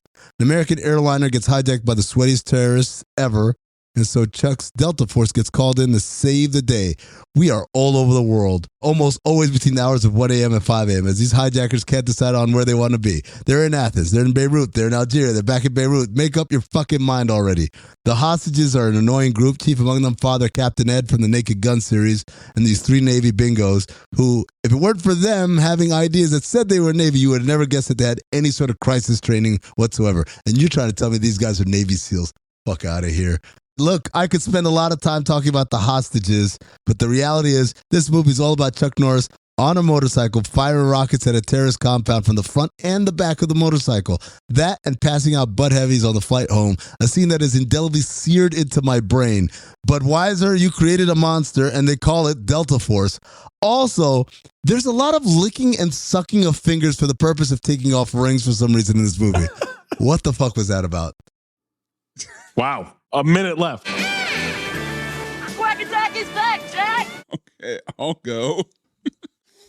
3, 2, 1. Chuck Norris is second in command in the Delta Force. There's also Steve James, the American Ninja, and a guy named Pete Peterson who nearly blows himself up in a helicopter. The opening scene, and we still don't know why, and he probably should have died, but then he dies at the end of the movie, and he's the only one that dies, and that's a real bummer for everybody. They have a hard time dealing with that. There's a terrorist hijacking a plane plot where they make no demands. Oh. Why did they hijack the plane? What were they trying to accomplish besides splitting up the hostages into 3 different locations and going back to Beirut? They never make a demand. They hold them for days. Right. They've got the captain doing press conferences from the runway, but they never explain it. We spend some time getting to know the passengers on the plane, but really not enough time to learn anything of significance about them other than some of them have Hebrew rings and one of them was in a concentration camp. Chuck Norris does get a pretty sweet bike at some point. How did these bikes and Jeeps get to Beirut, Lebanon? I'm not sure. They're waiting on the beach for them when they show up. They blow up everything. They blow up terrorists left and right. Everything. These terrorists went to Stormtrooper Academy. They can't hit shit. The only one that hits a single member of the Delta Force is their leader, who looks like Saddam Hussein, but thinks it's cool to wear a bright white suit for his covert hijacking operation. 30. We never see the president. The General Robert Vaughn sits in a chair the entire time and makes phone calls, but there's a lot of being upset at ops for wasting time, and Delta Force just wants to go in guns blazing, but they have to play the political game. And 10. What other crises will they save us from next? Because America's great. Budweiser. Quack Attack is back, Jack! All right, Zach. Plane taking off in 3, 2. I'll just catch the next one in 4 minutes. It's landing again. Hold on. Sorry. You got to. Oh, shit. Okay. 1. We start off with the Delta Force fucking up a mission. American Bogdan Bogdanovich gets hurt, but he also gets saved because Chuck Norris didn't lift a Jeep off his leg and he didn't move his leg out from under the Jeep, and everything's fine because he's got hot hands. I don't know. Chuck then retires, says, I'm off to my horse farm where I'm going to eat eggs and drink Bud Heavies. And the terrorist hijacks a plane and the plane takes off. And then Chuck leaves his barn and rejoins the Delta Force. And that plane takes off as the other one lands in Beirut. and they try to save the hostages. They don't have the hostages. The hostages actually got moved to Beirut and other places, and now they've got to go find the hostages. That plane takes off, by the way. Hostages are being put in 3 different areas. One of them where a Greek priest is, and he will tell Chuck, where they need to storm. One of it's the most palatial sewage pipe we've seen since Cedric the Entertainer was selling Y2K kits.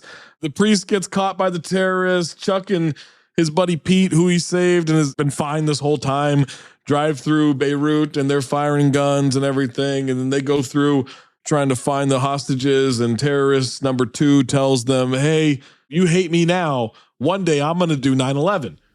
So just wait. They save hostages. Chuck then is going to track down Abdul, the main hijacker, and he's going to do it with an erect dirt bike that has explosive diarrhea. 30. Planes are taking off and landing left and right. And then at a certain point, he kills the guy by farting a grenade into his car. Now he's going to go there. The plane's going to take off again to save the hostages. They go through a field, and Chuck goes. He explodes some Jeeps and stuff that were after the plane. 10. Then he climbs up Steve James' neck, and by the way, Pete dead, but he's actually dead, not like the Navy guy who was still breathing when he died and got shot in the neck and fell off as a dummy onto the. Quack attack is back, Jack! Who cares if you lose the game? You got this off your chest. I mean, it's just one night of bar trivia. Ooh.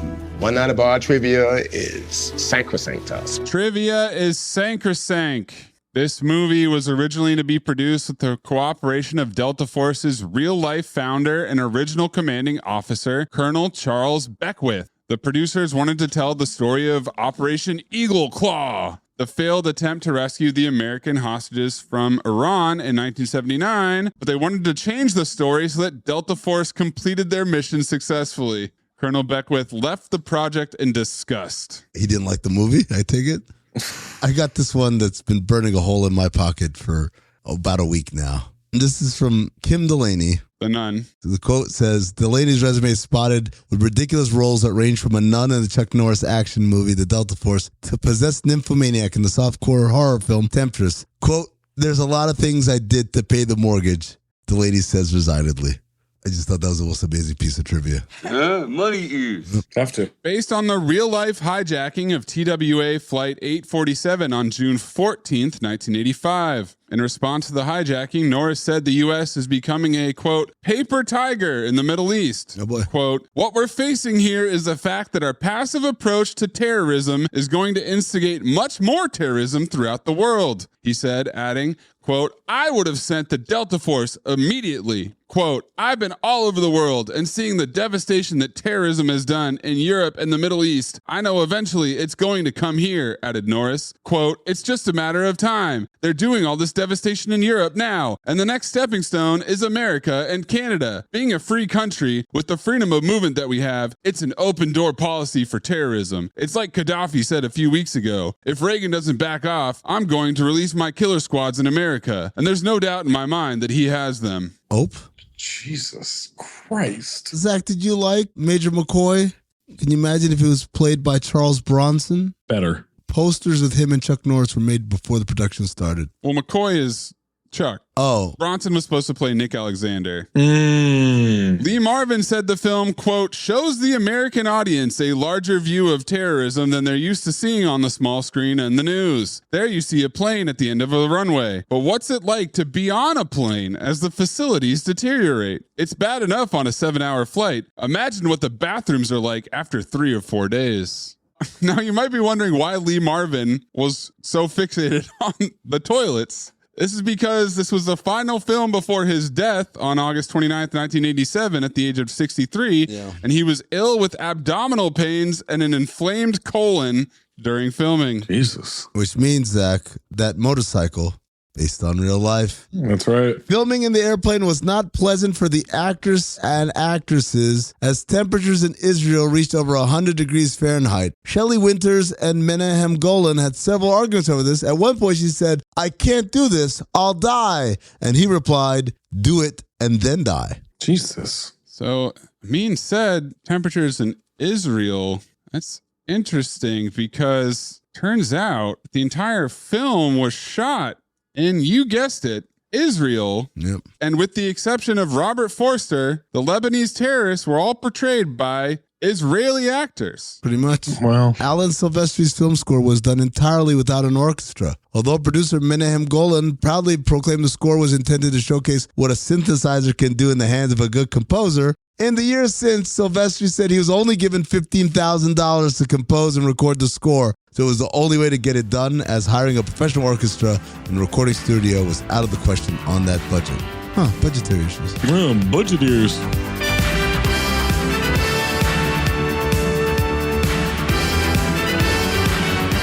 The theme music from the film was later used by ABC Sports for the opening of the Indy 500 since the 1988 season. What? The fictional airline in this film is called ATW, an anagram of real-life TWA. Early footage of this film, as seen in the making of documentary, shows that originally ATW meant American Trans World Airlines. This was changed to American Travelways Airlines in the final cut, although the former name could still seen in several shots, for example, on signs and flags at the gate in Athens. Quote from Menahem Golan, "We look at Chuck as having the potential of a Clint Eastwood. His acting talent is getting better. He's in the right style. And he's very popular. Chuck's fee was a reported $2 million. That's his rate. That amount is called his quote. So the next film I'm offered, they have to pay that same amount, even if I do a bad job. That means as long as I'm offered even one more movie, I can get $2 million. Even if I do a bad job, they got to give me that other $2 million. Before the film came out, Cannon signed a 7-picture contract. Jesus Christ. With Chuck Norris. No wonder they thought he was the potential of Clint Eastwood. No wonder they went under. Signed that bingo for 7 films. Delta Force is very well known for the quality of their snipers, which were not depicted in this film. Frequently deployed around the world in small teams to address security issues at embassies, consulates, and bases, while training and cross-training with other elite units from NATO countries, especially the UK, Germany, Australia, and New Zealand. The Navy diver who was beaten, tortured, and shot is parallel to what happened to Navy diver Robert D. Stetham, who died on June 15th, 1985, after he was beaten and shot, and his body was dumped on the tarmac at Beirut Airport. Zach, I know you noticed that old Scott McCoy goes from captain to major at one point in this movie. Mm-hmm. Not the only promotion. Oh. Also, Pete becomes a sergeant and Bobby becomes a lieutenant. Bobby Lee, a.k.a. the American Ninja. Oh. Robert Forster arrived in Israel 2 weeks prior to the movie being scheduled to begin filming in order to work with a dialect coach to help him deliver his lines in Arabic. And he nailed it. Yep. The gargoyle sunglasses they're seen wearing aboard the landing craft are official eye armor in the late 80s and early 90s. The 1985 Suzuki SP600 motorcycle used by Chuck Norris was designed by Suzuki specifically for the film. Both Kevin Dillon and Liam Neeson have uncredited roles in the film as members of the Delta Force in the airport evacuation scene. Neeson is among the troops who cut the airport fence and stealthily retake the plane, while Dillon is part of the team that provides guarding cover. I'd like you all to do an experiment on a plant, something that may benefit mankind. And if you devise something that's groundbreaking, I guarantee you a A in this course. Oh, well, hold on, man. You following me? You can't do that, Lionel.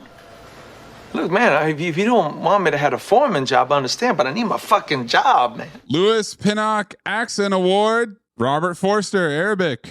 Yeah. Anybody speaking Arabic in this movie is not a native Arabic speaker, but I'm going to go with Robert Forster because agreed. His was pretty ridiculous. And apparently that's him in the movie. Cool, Zach. Let's show me who the horsemen are, guys. Yeah, we got soul.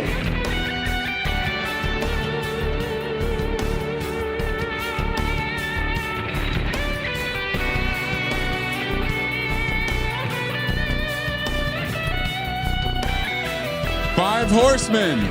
Shtick, Bud Heavy. It's about terrorists. It's about terrorists, man. Too much buy-in on captions and overt operations. I also have TGT banter and triumphant music. Also, planes taking off and landing. But I think Zach nailed it. Overt operations. Overt ops, for sure. It's an army.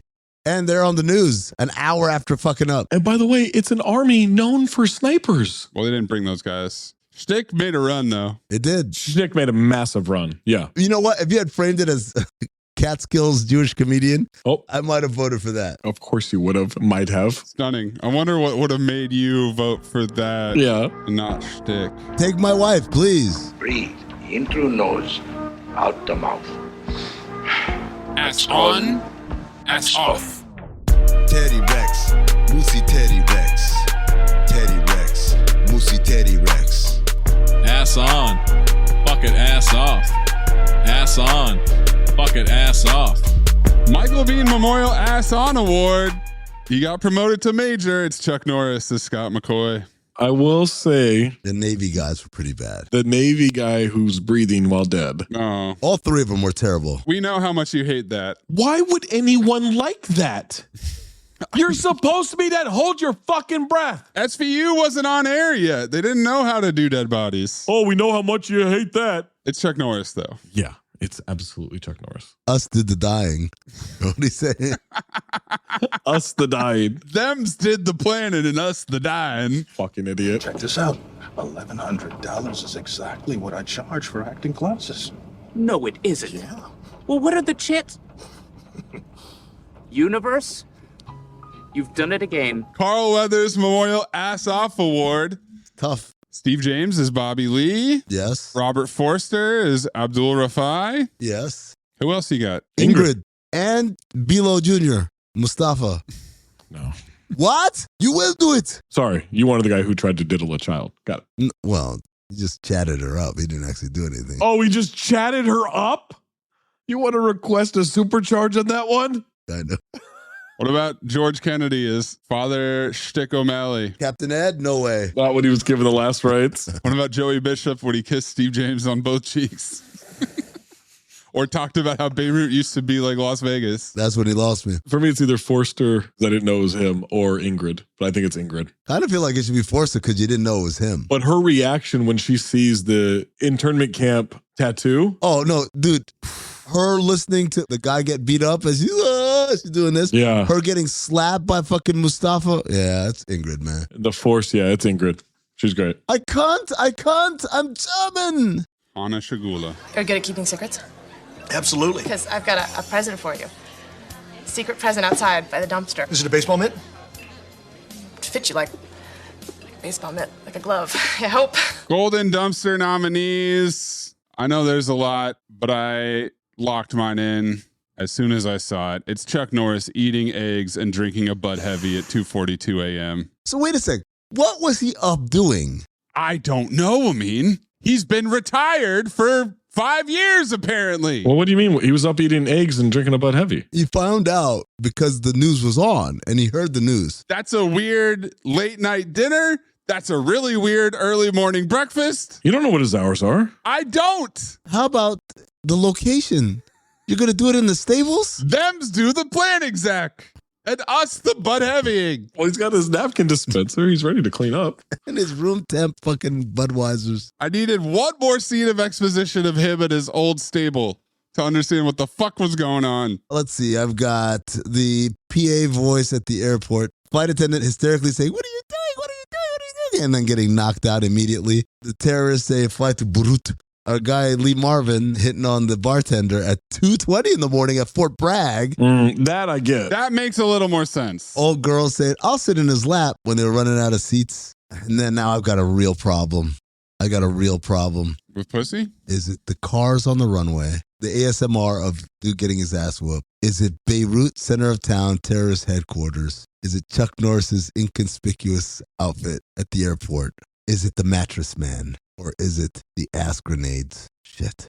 You know what? I'm going to go with the landing strip. Rush hour traffic. It might be a Truman Show. Remember, he's like, all right, I'm going to drive out of here. And then all the cars just show up. Yeah. That's exactly what it looked like. Zach? It's the realization I had while we were doing trivia. This movie is pretty much the same number of years between current day and World War II. This is our bridge. Oh, wow. So 40 years after World War II was this movie, and 40 years after this movie. Well, 41 years now, but it's basically equidistance. This movie is the midway point. It's our perfect bridge. Present day and World War II. All right, then, Dash. I mean, Lee Marvin was that bridge. till he passed away from an inflamed colon. Uh-oh. From shitting himself to death. It's like that motorcycle. Watch this movie again and think about Lee Marvin taking uncomfortable shits the entire movie. Now the eyebrows make sense. Yeah. It's like, oh. Well, Amin, you picked him, motherfucker. Motherfucker. I like that. Over file. I haven't seen this movie in literal decades. There was a point where my cousin and his friends loved this movie. We used to watch it all the time. The only thing I ever remembered from it was always the fucking end scene, handing out butt heavies and people celebrating. It was that, and then him on the motorcycle, and then just stopping, and then making eye contact, and then shooting from the back. Those are the two. I watched the Delta Force. It's a great movie where they drink beer. Yeah. Those are the two things. It's just hilarious. This is the perfect Cinephobe movie. So many pictures. Look at this photograph. You should watch it if you're not. Mm-hmm. So many golden dumpsters. So many funny moments. Oh, I'm sorry. We missed the Horseman. Does Zach know the politics of this fucking movie? The politics of this movie are fucking awful. It's a phobe. The politics are not great. Is that not the Horseman? Does Zach know the politics of this movie? I knew the fucking politics of it's pretty overt. Just like the ops. There are two things of product placement in this movie. Butt heavies and Israel. No. Not in that order. No. Maze, what are you? Phobe or file? As soon as I saw that it grossed $17.76 million, I said, fuck off. Whoa. I wanted this jingoistic, patriotic ass movie. Yeah, it's rough. With a slight air of skepticism, you might say. A slight air of skepticism. This is an action movie. That's the genre where no action happens until a car chase an hour and 15 minutes in. Well, the helicopter explodes immediately. We have more footage of planes landing and taking off than just about anything else. He burned his little hands. Robert Forster, a great actor, commits atrocious brownface in this movie. But we didn't even know it was him. You. I speak for the people. I didn't know it was him for about 5 minutes. You didn't know until now, apparently. Chuck Norris sucks. The bike was cool. They should have brought the bike in earlier. It's a phobe. Zach? The politics of this movie are awful. They're just not great, man. I don't like Chuck Norris. As an actor, as an action star, as a person in real life. That bike, though, man. That bike that's got erect missiles and shits out grenades. You know what? In the same way that dummy fell off the plane and broke its neck, I will break my morals here. It's a tepid file. It's a file with butt heavies. There's more where that came from. Because of the dummy and the fucking dirt bike. Did you just say you filed it? I'm going to regret that, but I think I have to. Start singing America the Beautiful, Zach. Make sure you send your phone. You want to request a supercharge on that one? Golden dumpster, ass on, ass off.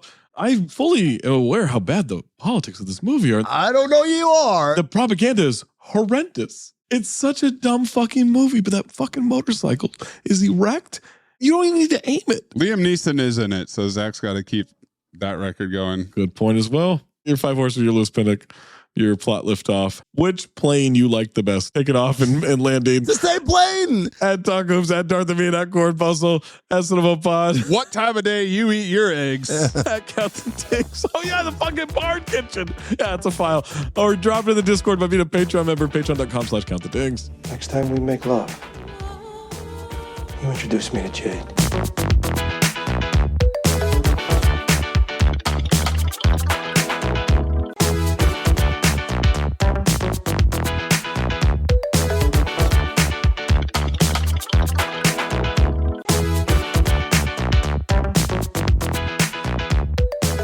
Well, Zach, they didn't do this for sidekicks, but they did it this time. I had a Chuck Norris avalanche in my recommendations. Me too. Really? I only got one Chuck Norris movie. I got 3 that qualify, though. I had 12. What? I got a wall of Chuck. Really? I got nothing but. You guys got to improve your fucking algorithms, man. We did. Gave us Chuck Norris. I got Delta Force 2, The Colombian Connection. I got that. I got The Octagon. Oh.